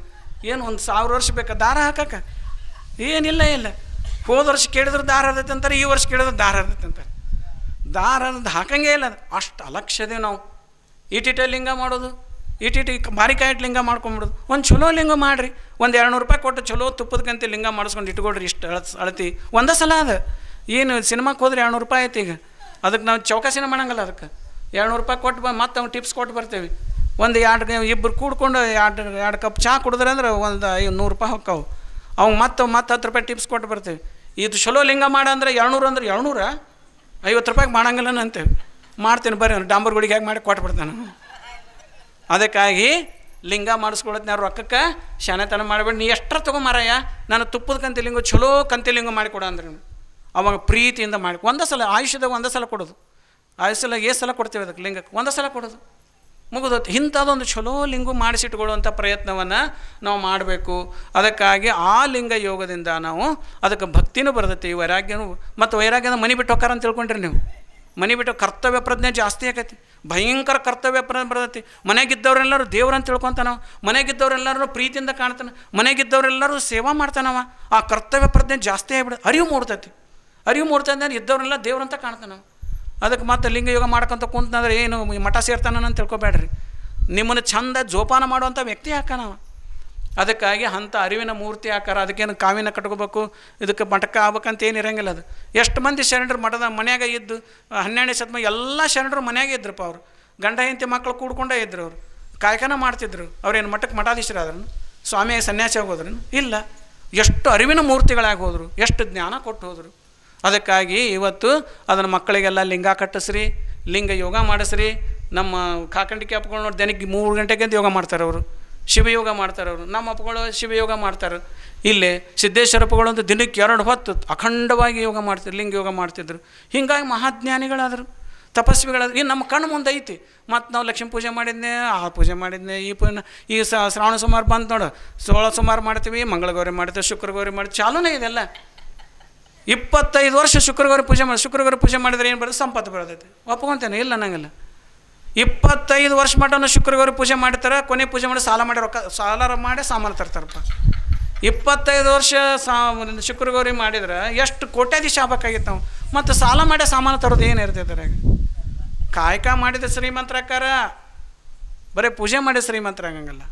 ಅದಕ್ಕಾಗಿ ನಾವು ಅದನ್ನು ತಿಳ್ಕೊಬೇಕು. ತೆಂಗಿನಕಾಯಿ ಭಾಳ ಚಲೋ, ಅದು ಒಳ್ಳೆಯದು. ಕೊಬ್ಬರಿ ಚಲೋ, ಅದು ಒಳ್ಳೆ ಪೌಷ್ಟಿಕ ಆಹಾರ. ಅದು ಅದನ್ನು ಊಟ ಮಾಡಿರಿ. ಅದನ್ನು ದೇವ್ರಂತ ತಿಳ್ಕೊಬಾರ್ದು. ಯಾರಿಗೆ ಲಿಂಗ ಇಲ್ಲ ಅವ್ರು ಮಾಡ್ಕೊಳ್ಳಿ, ಬೇಡ ಅನ್ನಂಗಿಲ್ಲ. ಲಿಂಗ ಇಲ್ಲದವ್ರು ಮಾಡ್ಕೊಳ್ಳಿ, ಅದಕ್ಕೇನು ನೋ ಅಬ್ಜೆಕ್ಷನ್. ಲಿಂಗ ಇದ್ದವರು ಲಿಂಗ ಪೂಜೆನೇ ಮಾಡಬೇಕು. ನಾವು ತೆಂಗಿನಕಾಯಿ ಪೂಜೆ ಗಂಟೆಗಟ್ಟಲೆ ಕಳಿತೀವಿ, ಅದೇ ಗಂಟೆಗಟ್ಟಲೆ ಲಿಂಗ ಇದ್ದವ್ರು ಕಲ್ತ್ಬಿಟ್ರೆ ಅಕ್ಕ ಮಾದೇವಿನೇ ಆಗಿಬಿಡ್ತೀರಿ, ಗುಡ್ಡಾಪುರ ದಾನಮ್ಮನೇ ಆಗಿಬಿಡ್ತೀರಿ. ಅದಕ್ಕಾಗಿ ಲಿಂಗ ಇಲ್ಲದವ್ರು ಮಾಡ್ಕೊಳ್ಳಿ, ನೋ ಅಬ್ಜೆಕ್ಷನ್. ನಾವು ಅದಕ್ಕೇನು ಅನ್ನಂಗಿಲ್ಲ. ಅವ್ರ ಧರ್ಮ, ಅವ್ರ ನೀತಿ, ಅವ್ರ ಆಚಾರ ಪ್ರಕಾರ ಹಂಗಿರಲಿ.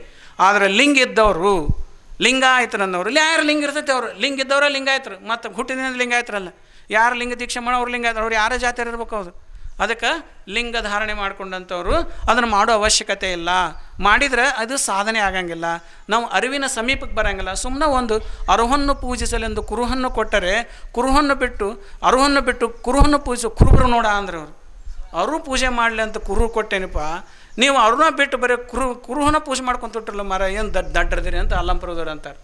ಅದಕ್ಕಾಗಿ ಅದು ಒಂದು 20ರೊಳಗೆ ಅದು ಒಂದು 21 ಅಂತ ಇಟ್ಕೊಂಡ್ಬಿಡೋದು. ಜಗಲಿ ಮ್ಯಾಗ ಒಂದಿಷ್ಟು ಇರೋದ, ಅದು 20 ಇರ್ತವೆ, ಅದ್ರ ಕೂಡ ಇದೊಂದು 21. ಹಂಗೆ ಮಾಡಬಾರ್ದು. ಹಂಗೆ ಮಾಡಿದರೆ ಟೈಮು ವೇಸ್ಟ್ ಆಗತ್ತೆ. ಅದಕ್ಕೆ ಮನಸ್ಸು ಏಕಾಗ್ರತೆ ಆಗಂಗಿಲ್ಲ. ಇಲ್ಲಿ ಮೂಲವಾಗಿರೋದೇನು ಮನಸ್ಸು ಏಕಾಗ್ರತೆ, ಮೈಂಡ್ ಕಾನ್ಸಂಟ್ರೇಷನ್ ಮೂಲ ಇರೋದು. ಆ ಮೂಲ ಕಾನ್ಸಂಟ್ರೇಷನ್ಗೆ ಸಲುವಾಗಿ ಲಿಂಗ ಸಾಧಕವಾಗಿರ್ತೈತಿ. ಅದನ್ನು ಯಾವತ್ತೂ ಹೆಣ್ಮಕ್ಳು ಸಹಿತ ಮನೆಯಾಗ ಕುಟ್ಟವರು ಬೀಸ್ತಾ ಏನು ನೀವು ಕಾಯ್ದು ಮಾಡ್ತಿರಕ್ಕೆ ಮಾಡ್ಕೊತ ಹೊಲದಾಗ ಕೆಲಸ ಮಾಡ್ತಿದ್ರಿ ಅಂದ್ರೆ 1 ತಾಸು ಬಿಡು ಇತ್ತಂದ್ರೆ ಹೊಲದಾಗ ಗಿಡದ ಬುಡಕ್ಕೆ ಕುಂತು ನೋಡ್ಕೊತ ಕುಂಡ್ರಿ. ಗಿಡದ ಬುಡಕ್ಕೂ ಎಷ್ಟು ಹಗರ ಐತೆ. ಸಜ್ಜಳು ಶರಣಮ್ಮರು ಪಾಪ ಭಾಳ ಅವ್ರು ಬಡವರಿದ್ರು. ಅವರು ತಾಯಿ ಮಗಳು ಕೂಡಿ ಮಂದಿ ಹೊಲದಾಗ ಕೂಲಿ ಮಾಡೋಕೆ ಹೋಗಿದ್ರು, ಕಳೆ ತೆಗೆಕ್ಕೆ ಹೋಗಿದ್ರು. ಅವರು ಅವಾಗ ಊಟಕ್ಕಂತ ಬಿಡ್ತಿದ್ರು, ಮಧ್ಯಾಹ್ನದಾಗ 2 ರಿಂದ 3 ಊಟಕ್ಕೆ ಬಿಡ್ತಿದ್ರು. ಆ ತಾಯಿ ಊಟ ಮಾಡೋದು ಬಿಟ್ಟು 2 ರಿಂದ 3 1 ತಾಸು ಗಿಡದ ಬಿಡ್ಕೊತ್ಕೊಂಡು ಲಿಂಗ ನೋಡ್ಕೊತ ಕೊಂಡಿರ್ತಿದ್ರು. ಅಂದ್ರೆ 3 ತಾಸು ಅಂದ್ಮ್ಯಾಗ ಹಂಗೆ ಕಳೆ ಕೀಳ್ಕೊತಾನೆ 1 ರೊಟ್ಟಿ ತಿನ್ಬೇಕು. ಹಿಂಗೆ ಗಿಡದ ಬುಡಕ್ಕೆ ಕುತ್ಕೊಂಡು ಲಿಂಗ ನೋಡಿ ಜಗನ್ಮಾತೆ ಅನಿಸ್. ಏನು ದೊಡ್ಡ ಯೂನಿವರ್ಸಿಟಿ ಪ್ರೊಫೆಸರ್ ಅವ್ರು, ಏನು PhD ಆಗೈತೆ ಗುಡ್ಡ ಸಜ್ಜಳು ಶರಣಮ್ಮರಿಗೆ, ಏನು 50,000 ಎಕರೆ ಹೊಲ ಅದಾವ, ಏನು ಮಠ ಐತೆ, ಮನೆ ಐತೆ, ಏನೈತಿ. ಕೂಲಿ ಮಾಡ್ತಕ್ಕಂಥ ಹೆಣ್ಮಗಳು ಲಿಂಗ ಯೋಗದಿಂದ ಜಗನ್ಮಾತೆ ಅನ್ನಿಸ್ಕೊಂಡ್ರು. ಎಂತೆಂಥ ದೊಡ್ಡ ದೊಡ್ಡ ಜಗತ್ತುಗಳು ಉದ್ದಕ್ಕೆ ಬಂದು ಸಾಷ್ಟಾಂಗ ಹಾಕಿದ್ರು. ಆ ಎಲ್ಲಿ ಹೋಗಲಿಲ್ಲ, ಇದ್ದಲ್ಲೇನ ಕುಂತಿದ್ರು. ಇಡೀ ಜಗತ್ತೆಲ್ಲ ಇದ್ದಲ್ಲಿಗೆ ಬಂತದು. ಎಂಥ ಅದ್ಭುತವಾದಂಥ ಶಕ್ತಿ ಲಿಂಗ ಯೋಗದಲ್ಲಿ. ಇಷ್ಟೆಲ್ಲ ಇಟ್ಕೊಂಡು ನಾವು ಲಿಂಗಾಯತರು ಎಷ್ಟು ಮೂರ್ಖರಾಗಿಬಿಟ್ಟೇವೆ ಅಂತಂದ್ರೆ, ನಮ್ಮಂಥ ಮೂರ್ಖರು ಜಗತ್ತಿನಾಗ ಯಾರಿಲ್ಲ. ನಾವು ಎಷ್ಟು ಮೂರ್ಖರಾಗ್ಯವೆ ಅಂತಂದ್ರೆ, ನಾವೇನು ಗಿಡ ಹತ್ತೇವಲ್ಲ, ಒಂದು ಟೊಂಗಿ ಮ್ಯಾಗ ನಿಂತೇವೆ. ಈಗ ಯಾವ ಟೊಂಗಿ ಮ್ಯಾಗ ನಿಂತೇವೆ ಅದೇ ಟೊಂಗಿ ಕಡೆಯಕ್ಕೆ ನಿಂತುಬಿಟ್ಟೇವೆ. ಆ ಟೊಂಗಿ ನಾ ಕಡದ್ನೆ ಅಂದ್ರೆ ಆ ಟೊಂಗಿ ಕೆಳಗೆ ಬಿತ್ತ ನಾನು ಬೀಳ್ತೇನೆ ಅನ್ನೋಂಥ ಜ್ಞಾನ ಸಹಿತ ಇಲ್ಲ. ಅಷ್ಟು ಮೂರ್ಖರದೇವಿ ಲಿಂಗಾಯತರು. ಮನುಷ್ಯನನ್ನೇ ಮಹಾದೇವ ಮಾಡತಕ್ಕಂಥ ಒಂದು ವಸ್ತು ಪರವಸ್ತುವನ್ನು ಬಸವಣ್ಣವ್ರ ಲಿಂಗ ನಮಗೆ ಕೈಯಾಗಿ ಕೊಟ್ರೆ, ಅದನ್ನೂ ಒಂದು ಇಟಿಟ ಮಾಡಿ ಅದನ್ನು ಒಂದು ಮಾಡಿ ಅದಕ್ಕೆ ಅಲ್ಲಿ ಜಗಲಿ ಮೇಗಿಟ್ಟು ಅಲ್ಲಿಟ್ಟು ಪೂರ್ತಿ ಅಲಕ್ಷ್ಯ ಇಟ್ಟು ಬರೀ ಇದನ್ನು ವೈಭವದ ಪೂಜೆನ ಮಾಡ್ಕೊತ ಹೋದ್ರೆ ಏನು ಅದು ಮನುಷ್ಯ ಹಂಗೆ ಇರ್ತಾನೆ ಸಾಯ್ತಾನೆ ಹುಡ್ತಾನೆ, ಅದೇನು ದೊಡ್ಡ ಮಾತಲ್ಲ. ಒಮ್ಮೆ ಹುಟ್ಟಿರ್ತಾನೆ, ಸಾಯೋದ್ರೊಳಗೆ ಅವ ದೇವರಾಗಿ ಸಾಯ್ಬೇಕು. ಮನುಷ್ಯನಾಗಿ ಹುಟ್ಟಬೇಕು, ದೇವರಾಗಿ ಸಾಯಬೇಕು, ಸಾರ್ಥಕ ಜೀವನ. ದಡ್ಡನಾಗಿ ಹುಡ್ತಾನೆ, ಜ್ಞಾನಿಯಾಗಿ ಸಾಯಬೇಕು. ಬಡವನಾಗಿ ಹುಡ್ತಾನೆ, ಶ್ರೀಮಂತನಾಗಿ ಸಾಯಬೇಕು, ಅದು ಸಾಧನೆ. ಅದು ಬಡವನಾಗಿ ಹುಟ್ಟಿ ಬಡವನಾಗೆ ಸತ್ರ ಏನು ಸಾಧನೆ? ಮತ್ತು ಅಜ್ಞಾನಿಯಾಗಿ ಹುಟ್ಟಿ ಅಜ್ಞಾನಿಯಾಗೆ ಸತ್ರ ಏನು ಸಾಧನೆ? ಅಜ್ಞಾನಿಯಾಗಿ ಹುಡ್ತಾನೆ, ಸಣ್ಣ ಕೂಸಿಗೆ ಅಜ್ಞಾನಿ ಇರ್ತೈತೆ. ಅದು ಹುಟ್ಟಿದ ಮೇಲೆ ಸಿದ್ದೇಶ್ವರಪ್ಪ ಅಂತ ಮಹಾಜ್ಞಾನಿ ಆಗ್ಬೇಕು. ಅದೇನಾಕತ್ತೆ ಅಂದರೆ ಸಾರ್ಥಕ ಜೀವನ. ಅದಕ್ಕಾಗಿ ಜ್ಞಾನ ಬರ್ಬೇಕಾದ್ರೆ ಅರಿವು ಬೇಕು. ಅರಿವು ಬರ್ಬೇಕಾದ್ರೆ ಅಗದಿ ಸುಲಭವಾಗಿ ಅರಿವು ಸಂಪಾದನೆ ಆಗೋದು ಲಿಂಗ ಯೋಗದಿಂದ. ಸಿದ್ದೇಶ್ವರಪ್ಪಗಳು ಮಹಾಜ್ಞಾನಿ ಅಂತ ನಾವೆಲ್ಲ ಜ್ಞಾನ ಅಂದರೆ ಅರಿವು. ಏನು ಸಿದ್ದೇಶ್ವರಪ್ಪಗಳು ಎಲ್ಲರೂ ಕೋಟಿಗಟ್ಟಲೆ ರೊಕ್ಕ ಐತೇನು ಅವ್ರಿಗೆ? ಒಂದು ಅಂಗಿ ಬಿಟ್ಟರೆ ಇನ್ನೊಂದು ಏನಿದ್ದಿಲ್ಲ ಅವ್ರಿಗೆ. ಆದರೆ ಇಡೀ ಜಗತ್ತ ಬಂದು ತಲಿಬಾಗ್ತಿತ್ತು. ಯಾವುದಕ್ಕಾಗಿ? ಅರಿವಿಗಾಗಿ, ಅರಿವಿನ ಸಂಪಾದನೆಗಾಗಿ. ಹಂಗೆ ನಾವು ಅರಿವನ್ನು ಸಂಪಾದನೆ ಮಾಡ್ತಕ್ಕಂಥ ಒಂದು ಪರವಸ್ತುವನ್ನು ಬಸವಣ್ಣವ್ರು ನಮಗೆ ಕೊಟ್ಟಾರ. ಅದನ್ನು ನಾವು ಕೈಯ ಲಿಂಗ ಹಿಡ್ಕೊಂಡು ದಿನ ಒಂದು 15 ನಿಮಿಷದಿಂದ ಶುರು ಮಾಡಿರಿ. 15 ನಿಮಿಷ ನೋಡ್ಕೋತ ಹೋಗ್ರಿ. ಮೊದಲು ಕಣ್ಣಾಗ ನೀರು ಬರ್ತಾವೆ, ಕಣ್ಣು ಉರಿತೈತಿ. ಮುಂದೆ ಅದು ಕಣ್ಣು ತಣ್ಣಗಾಕತಿ, ಉರಿ ನಿಲ್ತೈತಿ, ಕಣ್ಣಾಗ ನೀರು ನಿಲ್ತೈತಿ. ಮುಂದೆ ಕಣ್ಣು ತಣ್ಣಗಾಕತಿ. ಕಣ್ಣು ಗ್ವಾಡ್ಯಾಗ ಮಳೆ ಸಿಕ್ಕಂಗೆ ಸಿಕ್ಬಿಡ್ತೈತಿ. ಅದ್ರಾಗ ಗ್ವಾಡ್ಯಾಗ ಮಳೆ ಹೆಂಗೆ ಟಣ್ಣ ಸಿಗ್ತೈತಲ್ಲ ಹಸಿ ಗೋಡ್ಯಾಗ, ಹಂಗೆ ಕಣ್ಣು ಲಿಂಗದೊಳಗೆ ನಟ್ಟು ಬಿಡ್ತೈತಿ, ನಟ್ಟು ಸಿಕ್ಕೊಂಬಿಡ್ತೈತಿ. ಅದರಿಂದ ಕಣ್ಣು ತೆಗಿಯೋಕ್ಕಾಗಂಗಿಲ್ಲ. ಮುಂದೆ ಅಷ್ಟು ಕಷ್ಟ ಆಕೈತಿ ಕಣ್ಣು ತೆಗೆಯೋದು. ಹಂಗೆ ಸಿಕ್ಕೊಂತೈತಿ. ಕಣ್ಣು ಸಿಕ್ಕೊಂತೆ ಅಂದ್ರೆ ಮನಸ್ಸು ಬಂದು ಸಿಕ್ಕೊಂಬಿಡ್ತೈತೆ. ಅದ್ರ ಇಷ್ಟು ಅದ್ಭುತ ಮನಸ್ಸು ಮೊದಲು ಬೇಸರ ಬರ್ತೈತೆ. ಅದು ನಂತರದಲ್ಲಿ ಭಯಂಕರ ಇಂಟ್ರೆಸ್ಟ್ ಬರ್ತೈತೆ. ಯಾವಾಗ ಮಾಡೇನೆ ಯಾವಾಗ ಬಿಟ್ಟೇನೆ ಅಂತ ಮತ್ತೆ ಮಾಯ ಬರ್ತೈತಿ. ಮತ್ತೆ ಅವಾಗ ಯಾವುದರೊಂದು ಕೆಲಸ ಹಿಡಿತೈತಿ, ಯಾವುದರ ಒಂದು ನೆಪ ಹೊಡ್ತೈತಿ, ಯಾವುದರೊಂದು ನೆಪ ಒಡ್ಡಿ ಯಾವಾಗ ಅರಿವು ಬಂತಂದ್ರೆ ಮಾಯನ ಗೆದ್ದಂಗೆ ಆಗ್ಬಿಡ್ತಾವೆ. ನಾವು ಮಾಯಿಂದ ಗೆದ್ದಂಗೆ ಆಗ್ಬಿಡ್ತಾನೆ. ಅದಕ್ಕೆ ಇವನಿಗೆ ಅರಿವು ಬರಬಾರ್ದು ಅಂತಂದು ಆ ಲಿಂಗ ಯೋಗ ಮಾರ್ಗನಿಗೆ ಕೆಡ್ಸಕ್ಕೆ ಮಾಯ ಬರ್ತೈತೆ. ಏನಾರು ಒಂದು ಏನು ರಾತ್ರಿನಾಗ 12 ಗಂಟೆ ತನಕ ಎಚ್ಚರದ್ದು ಬರ್ತೈತಿ, ಅದು ಬರ್ತೈತಿ, ಇದು ಒಟ್ಟು ಏನಾರ ಒಂದು ಬಂದು ಏನೈತಲ್ಲ ಮುಂಜಾನೆದ್ದು ಯೋಗ ಮಾಡ್ಲಾರ್ದಂಗೆ ಮಾಡಿಬಿಡ್ತೈತೆ. ಅದು ಯೋಗ ಮಾಡ್ಲಾರ್ದಂಗೆ ಮಾಡಿಬಿಡ್ತೈತೆ. ನಾಳೆಗೆ ಮಾಡಿದ್ರೆ ಆತಾಳ ಅಂತೈತೆ. ಅದು ನಾಳೆಗೆ ಮಾಡಿದ್ರೆ ಅಂತದ್ದು ಹಿಂಗೆ ಅಂದಂದು ನಮ್ಮನ್ನು ಓದು ಮಾಯೆ ಅದು ಇದಕ್ಕೆ ತೆಗ್ಗಿಗೆ ಹಾಕಿಬಿಡ್ತೈತೆ. ಅದಕ್ಕೆ ಮಾಯೆ ಅಂದರೆ ಹೆಣ್ಣು ಮಾಯೆ ಅಲ್ಲ, ಗಂಡು ಮಾಯೆ ಅಲ್ಲ, ರೊಕ್ಕ ಮಾಯೆ ಅಲ್ಲ. ಇದು ಏನು ಆಲಸ್ಯ ದಾರಿದ್ರ್ಯ ಇದು ಒಂದು ಮಾಯನ.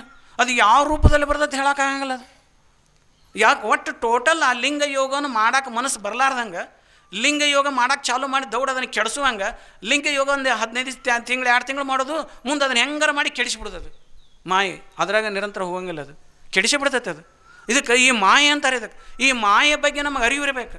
ಈ ಮಾಯೆ ಬಗ್ಗೆ ಅರಿವಿತ್ತಂದ್ರೆ ಯಾವುದು ಕೆಡಿಸ್ತತಿ ಅದು ಮಾಯೆ. ಅದು ನೆಪ ಒಂದಿಟ 10 ನಿಮಿಷ ಲೇಟ್ ಆದ ಅಂತ ತಿಳ್ಕೊಡ್ರಿ, ಇವತ್ತು ತಡ ಆತಪ್ಪ ನಾಳೆಗೆ ಮಾಡಿದ್ರೆ ಆತ ಅಂದ್ಬಿಡ್ದು. ಇದು ಮಾಯೆ. ಇದನ್ನು ನಾವು ಅದನ್ನು ಮಾಯೆ ಸ್ವರೂಪವನ್ನು ಅರ್ಥ ಮಾಡಿಕೊಂಡು ಅದನ್ನು ಸರಿಸಿ ಮತ್ತೂ ಮಾಡಕ್ಕೊಂಡಿರ್ಬೇಕು. ಆವಾಗ ಅದನ್ನು ಗೆಲ್ಲಕ್ಕೆ ಚಾಲು ಆಕೈತಿ. ಅದಕ್ಕಾಗಿ ಮಾಯನ್ನು ಕೂಡ ಗೆಲ್ಲುವುದು ಒಂದು ಇಲ್ಲ, ಮಾಯೆ ಬಂದು ಕೆಡಿಸಿಬಿಡ್ತೈತೆ ಅದನ್ನು ಲಿಂಗ ಯೋಗನ. ಅದಕ್ಕೆ ಆ ದೃಷ್ಟಿಯಿಂದ ಇದನ್ನು ನಾವು ಎಚ್ಚರದಿಂದ ಇರಬೇಕು. ಅದಕ್ಕೆ ಆ ದೃಷ್ಟಿಯಿಂದ ಇವತ್ತಿನ ದಿವಸ ಸಿದ್ದೇಶ್ವರಪ್ಪಗಳ ಈ ಸ್ಥಾನದಲ್ಲಿ ಕೂತ್ಕೊಂಡು ಸಿದ್ದೇಶ್ವರಪ್ಪಗಳ ಸ್ವರೂಪ ಇದು, ಅರಿವು ಸ್ವರೂಪ. ಅದು ಯಾವ ಸ್ವರೂಪದಲ್ಲಿ ಅದಾರ ಅವರು? ಅರಿವಿನ ಸ್ವರೂಪದಲ್ಲಿ, ಜ್ಞಾನದ ಸ್ವರೂಪದಲ್ಲಿ ಅದರ. ಅದಕ್ಕೆ ಅರಿವು ಶಾಶ್ವತ ಇರ್ತೈತಿ, ಜ್ಞಾನ ಶಾಶ್ವತ. ಅದಕ್ಕೆ ಸಿದ್ದೇಶ್ವರಪ್ಪಗಳು ಏನಾದಾರ ಅವರು? ಶಾಶ್ವತವಾಗಿ ಅದಾರ, ಪೂರ್ತಿ ಶಾಶ್ವತವಾಗಿ ಅದಾರ ಅವರು. ಮತ್ತು ಯಾರು ಲಿಂಗದೊಳಗೆ ಯಾರಂತ ತಿಳ್ಕೊಂಡ್ರಿ? ಮತ್ತು ನೀವು ಲಿಂಗದೊಳಗೆ ಆಗಿಲ್ಲ ಅವರು, ಖಂಡಿತವಾಗಿ ಆಗಿಲ್ಲ. ನೀವು ಇಲ್ಲಿ ಬಂದು ಕುಂಡ್ರಿ ನೀವು, ಅವರು ಏನು ಮನಸ್ಸಿಗೆ ನಾನು ಆನಂದ ಆಕತ್ತಲ್ಲ, ಮನಸ್ಸಿಗೆ ಸಂಪೂರ್ಣ ಎಷ್ಟು ಆನಂದ ಆಕತಿ ಗೊತ್ತೇನೆ, ಇಲ್ಲಿ ಭಯಂಕರ ಆನಂದ ಆಕತ್ತಿಲ್ಲ. ಆನಂದ ಸ್ವರೂಪದಲ್ಲಿ ಅದಾರ ಅವರು. ಆನಂದ ಕೊಡೋರು ಯಾರು ನಮಗಿಲ್ಲ? ಈ ಜಗತ್ತಿನ ಗಿಡ ಮರಗಳು ಭಾಳ ಅದಾವು. ಈ ಜಗತ್ತಿನ ಗಿಡ ಮರಗಳಿಲ್ಲ ಅಂತೀರಿ ನೀವು? ಜಗ್ಗದವು. ಆ ಆನಂದ ಸಿಗ್ತೈತೇನ ಅಲ್ಲಿ? ಇಲ್ಲೇ ಯಾಕೆ ಸಿಗ್ತೈತಿ? ಸಿದ್ದೇಶ್ವರಪ್ಪಗಳು ಇದ್ದಂಥ ವಾಸಸ್ಥಾನ ಸಿದ್ದೇಶ್ವರಪ್ಪಗಳು ಅದಾರ ಇಲ್ಲಿ. ಅದಕ್ಕೆ ಅವ್ರು ಇಲ್ಲೇ ಅಷ್ಟು ಎಲ್ಲ ಗಿಡ ಮರಗಳಲ್ಲಿ ಇಡೀ ವಿಶ್ವ ತುಂಬಿಕೊಂಡಾರ. ಅವ್ರನ್ನೆಲ್ಲಿ ಸ್ಮರಣೆ ಮಾಡ್ತೇವಿಲ್ಲ ಆನಂದ ಆಕತ್ತೆ. ಅದು ಆ ಸ್ವರೂಪದಲ್ಲಿ ಅದಾರ ಅವರು. ಅದಕ್ಕಾಗಿ ಸ್ವರೂಪದಲ್ಲೇ. ಅದಕ್ಕಾಗಿ ನೀವು ಸಿದ್ದೇಶ್ವರಪ್ಪಗಳು ಲಿಂಗದೊಳಗೆ ಅಂತ ಯಾರು ತಿಳ್ಕೊಳಕ್ಕೆ ಹೋಗಬೇಡ್ರಿ. ದಯವಿಟ್ಟು ಸಿದ್ದೇಶ್ವರ ಬಳಿಯಲ್ಲಿ ಯಾವತ್ತೂ ನೆಲೆಸ್ಯಾರ, ಇಲ್ಲೇ ಯಾವತ್ತೂ ನೆಲೆಸ್ಯಾರ. 24 ತಾಸು 1000 ವರ್ಷ ಆದರೂ ಇಲ್ಲಿರ್ತಾರೆ ಅವರು. ಅದಕ್ಕೆ ಸಿದ್ದೇಶ್ವರ ಅದಾರ, ಅಪ್ಪಗಳು ಅದಾರ ಅಂತ ನಾವು ಬರಬೇಕಿಲ್ಲೇ. ಯಾರು ಲಿಂಗದೊಳಗೆ ಆಗ್ಯಾರ ಅಂತ ತಿಳ್ಕೊಂಡೇನು ಬರಂಗಿಲ್ಲ ನೋಡ. ಅವರಂಥ ಅಜ್ಞಾನಿಗಳ ಜಗತ್ತಿನಾಗೆಲ್ಲ ಮಹಾತ್ಮರು ಲಿಂಗದೊಳಗೆ ಆಕಾರ, ಮಹಾತ್ಮರು ತೀರ್ಕೊಂತಾರೆ. ಅಂದರೆ ಎಷ್ಟು ಅಜ್ಞಾನ ಅಂದ್ರೆ ಭಯಂಕರ ಅಜ್ಞಾನ ಅದು.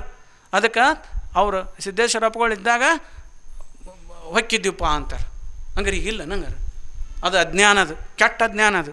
ಅದಕ್ಕಾಗಿ ಆ ಅಜ್ಞಾನದ ದೂರ ಆಗ್ಬೇಕು ನಾವು. ಸಿದ್ದೇಶ್ವರಪ್ಪಗಳನ್ನ ಇಲ್ಲಿ ಅಪ್ಪಗಳ ಪಾದದಲ್ಲಿ ಕಾಣಬೇಕು, ಪೂಜ್ಯರಲ್ಲಿ ಕಾಣಬೇಕು, ಅವರ ವಾಣಿಯಲ್ಲಿ ಕಾಣಬೇಕು, ಆನಂದವಾಗಿ ಇಲ್ಲಿ ಕುಂಡಿರಬೇಕು. ಆನಂದವಾಗಿ ಕುಂತ್ರೆ ಆನಂದ ಸ್ವರೂಪದಲ್ಲೇ ಅದಾರೆ ಅವರು. ಅದಕ್ಕಾಗಿ ಶಾಶ್ವತತೆಯನ್ನು ಪಡೆದದ್ದು ಲಿಂಗಯೋಗದಿಂದ, ಅಧ್ಯಯನ ಹಾಗೂ ಚಿಂತನೆಯಿಂದ ಅನ್ನೋದನ್ನು ನಾವು ನೆನಪಿಡಬೇಕು. ಅದಕ್ಕಾಗಿ ಲಿಂಗಯೋಗ ಮಾಡಿರಿ, ಸಾಯಂಕಾಲ 5 ಗಂಟೆಗೆಲ್ಲ ಶಿವಾನುಭವಕ್ಕೆ ಬರ್ರಿ, ಮುಗೀತು ಇಷ್ಟ. ಇಲ್ಲಿ ಶಿವಾನುಭವ ಕೇಳೋದು ಸಾಯಂಕಾಲ 5 ಗಂಟೆಗೆ, ಮುಂಜಾನೆದ್ದು 5 ರಿಂದ 6 ಅಂತ ಲಿಂಗ ಯೋಗ ಮಾಡೋದು, ಮುಂದೆ 6 ರಿಂದ ಸಂಜೆ 6 ಮಟ್ಟ ಕಾಯಕ ಮಾಡೋದು. ಇಷ್ಟು ಮಾಡಿಬಿಟ್ರೆ ಮುಗೋದತ್ತು, ಅವರು ತಾನ ಸಂಪಾದನೆ ಆಕತಿ. ಇಲ್ಲಿ ಬರೋದು ಬಿಡಕ್ಕೆ ಹೋಗಬೇಡ್ರಿ. ಇಲ್ಲಿ ಬಂದರೆ ಏನಾಗತ್ತೆ, ಜ್ಞಾನದ ಹಂಚಿಕೆ ಇರುತ್ತೆ, ಜ್ಞಾನ ದಾಸೋ ಇರ್ತೈತಿ, ಲಿಂಗ ಯೋಗಕ್ಕೆ ಮಾರ್ಗದರ್ಶನ ಇರ್ತೈತಿ. ಮನಸ್ಸು ಎಲ್ಲರ ಮಾಯಕ್ಕೆ ಒಳಗಡೆ ಆಗಿತ್ತಂದ್ರೆ ಇಲ್ಲಿ ಪರಿಹಾರ ಆಕತ್ತಿಲ್ಲ. ಅದಕ್ಕಾಗಿ ದಯವಿಟ್ಟು ಹಂಗೆ ತಿಳ್ಕೊಬಾರ್ದು ನಾವು ಅಂತ ತಿಳ್ಕೊಂಡು ಹೇಳಿ, ಅದಕ್ಕೆ ಇವತ್ತಿನ ದಿವಸ ಲಿಂಗ ಸ್ವರೂಪವನ್ನು ಆಗಿ ಮಾಡೋದು, ಮನವೇ ಲಿಂಗ ಆಗುವಂಥ ಸ್ವರೂಪವನ್ನು ಮಾಡುವಂಥ ಮಾರ್ಗವನ್ನು ಬಸವಣ್ಣ ನಮಗೆ ಹೇಳಿಕೊಟ್ಟಾರ. ಆ ಮಾರ್ಗದಲ್ಲಿ ನಾವೆಲ್ಲರೂ ನಡಿಬೇಕು. ನಮ್ಮ ಪರಮ ಪೂಜ್ಯ ಬಸವಲಿಂಗ ಮಹಾಸ್ವಾಮಿಗಳು ಸಿದ್ದೇಶ್ವರಪ್ಪಗಳು ಕೃಪೆಗೆ ಪಾತ್ರ ಆದವರು, ಅತ್ಯಂತ ಪ್ರೀತಿಗೆ ಪಾತ್ರ ಆದವರು. ಅದಕ್ಕಾಗಿ ಅವರಿಂದನೇ, ಅವ್ರ ಮೂಲಕವಾಗೇ ಅವರು ಸಿದ್ದೇಶ್ವರಪ್ಪಗಳು ಇಲ್ಲೆಲ್ಲ ನಡೆಸ್ಕೊಂಡು ಹೋಗ್ತಾರೆ.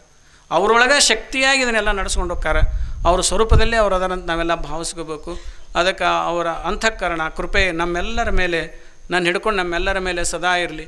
ಎಲ್ಲ ಸಾಧಕರು ನಮ್ಮ ಕೊನೆ ಪ್ರವಚನ ಅಂದರೆ ಕಾಕಂಡಿಕೆ ಪ್ರವಚನ.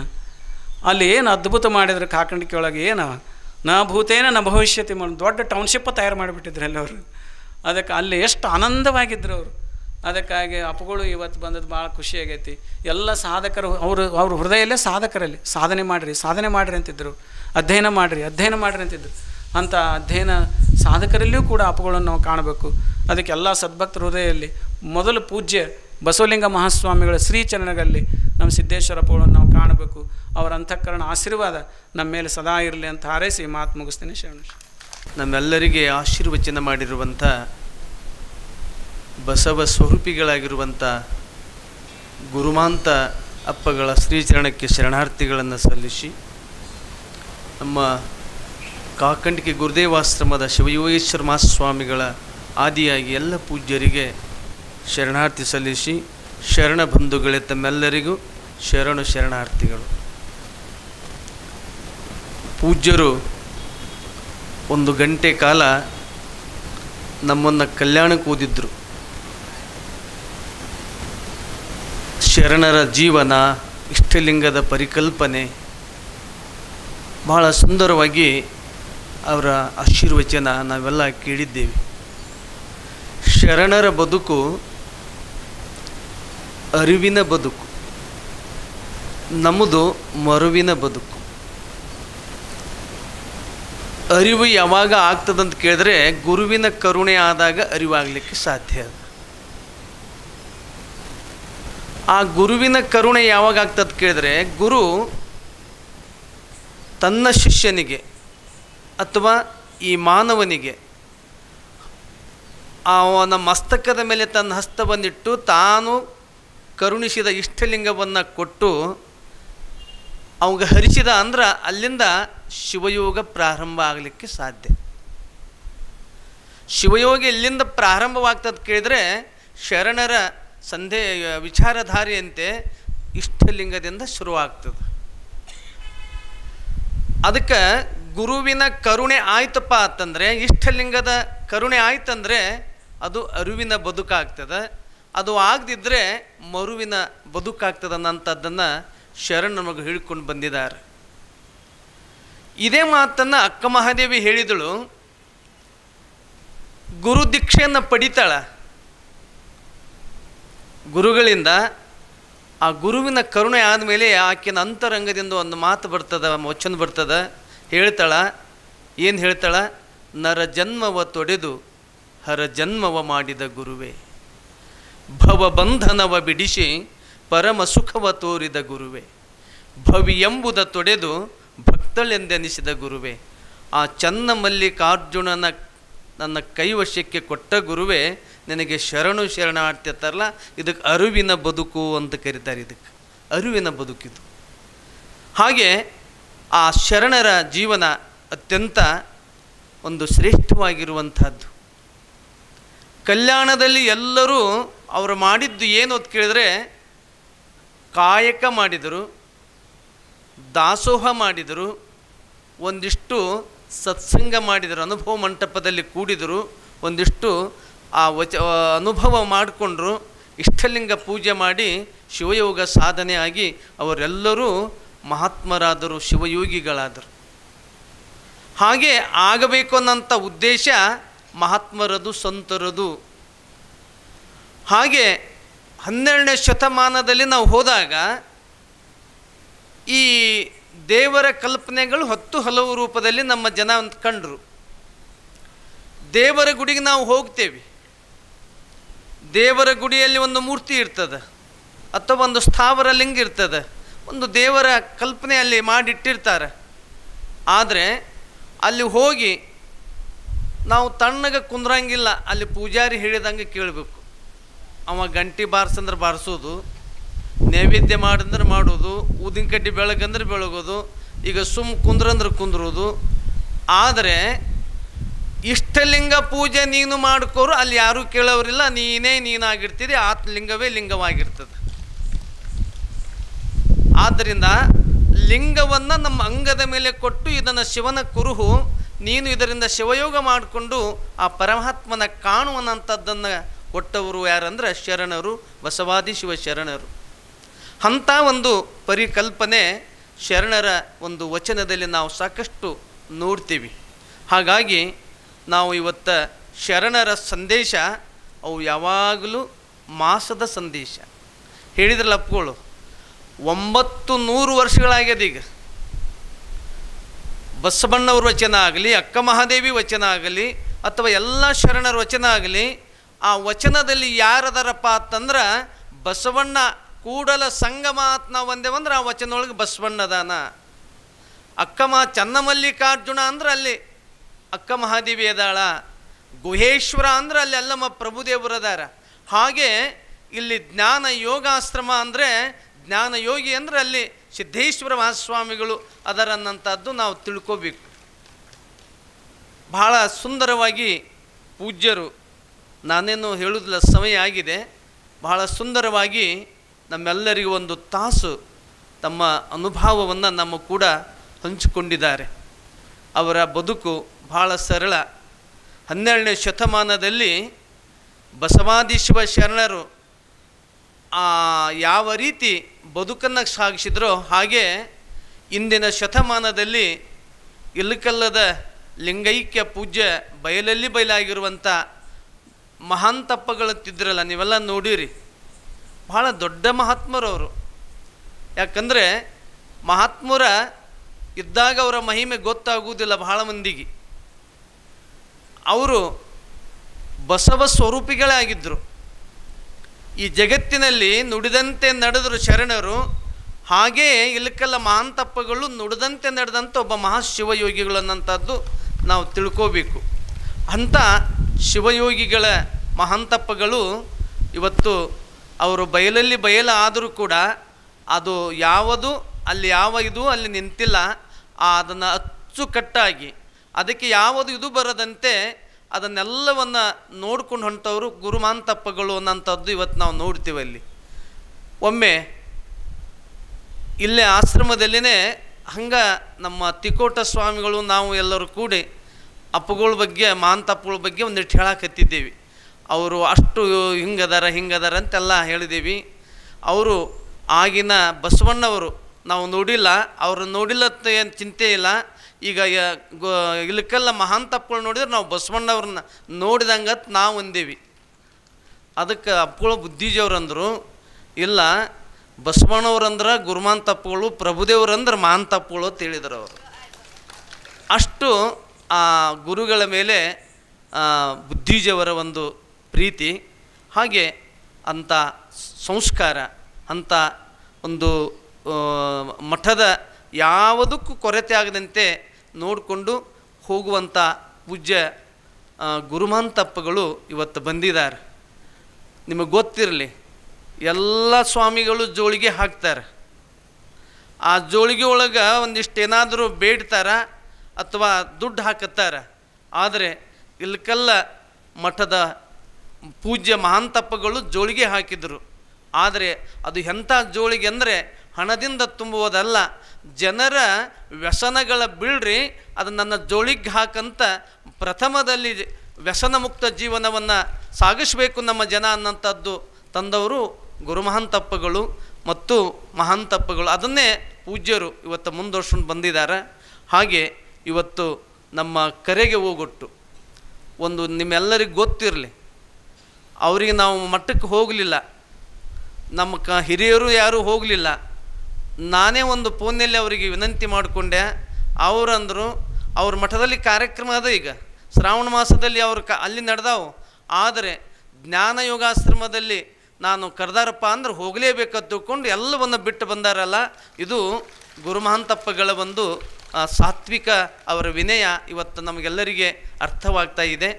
ಆ ಪೂಜ್ಯರು ಇವತ್ತು ನಮ್ಮ ಒಂದು ಕರೆಗೆ ಬಂದು ಇಲ್ಲಿ ತಮ್ಮ ಅಮೂಲ್ಯವಾದಂಥ ಸಮಯ, ಅಮೂಲ್ಯವಾದಂಥ ವಿಚಾರವನ್ನು ನಮ್ಮ ಕೂಡ ಹಂಚಿಕೊಂಡಿದ್ದಾರೆ. ಆ ಪೂಜ್ಯರಿಗೆ ನಿಮ್ಮೆಲ್ಲರ ಪರವಾಗಿ, ಆಶ್ರಮದ ಪರವಾಗಿ ಮತ್ತೊಮ್ಮೆ ಧನ್ಯವಾದಗಳನ್ನು ಹೇಳುತ್ತಾ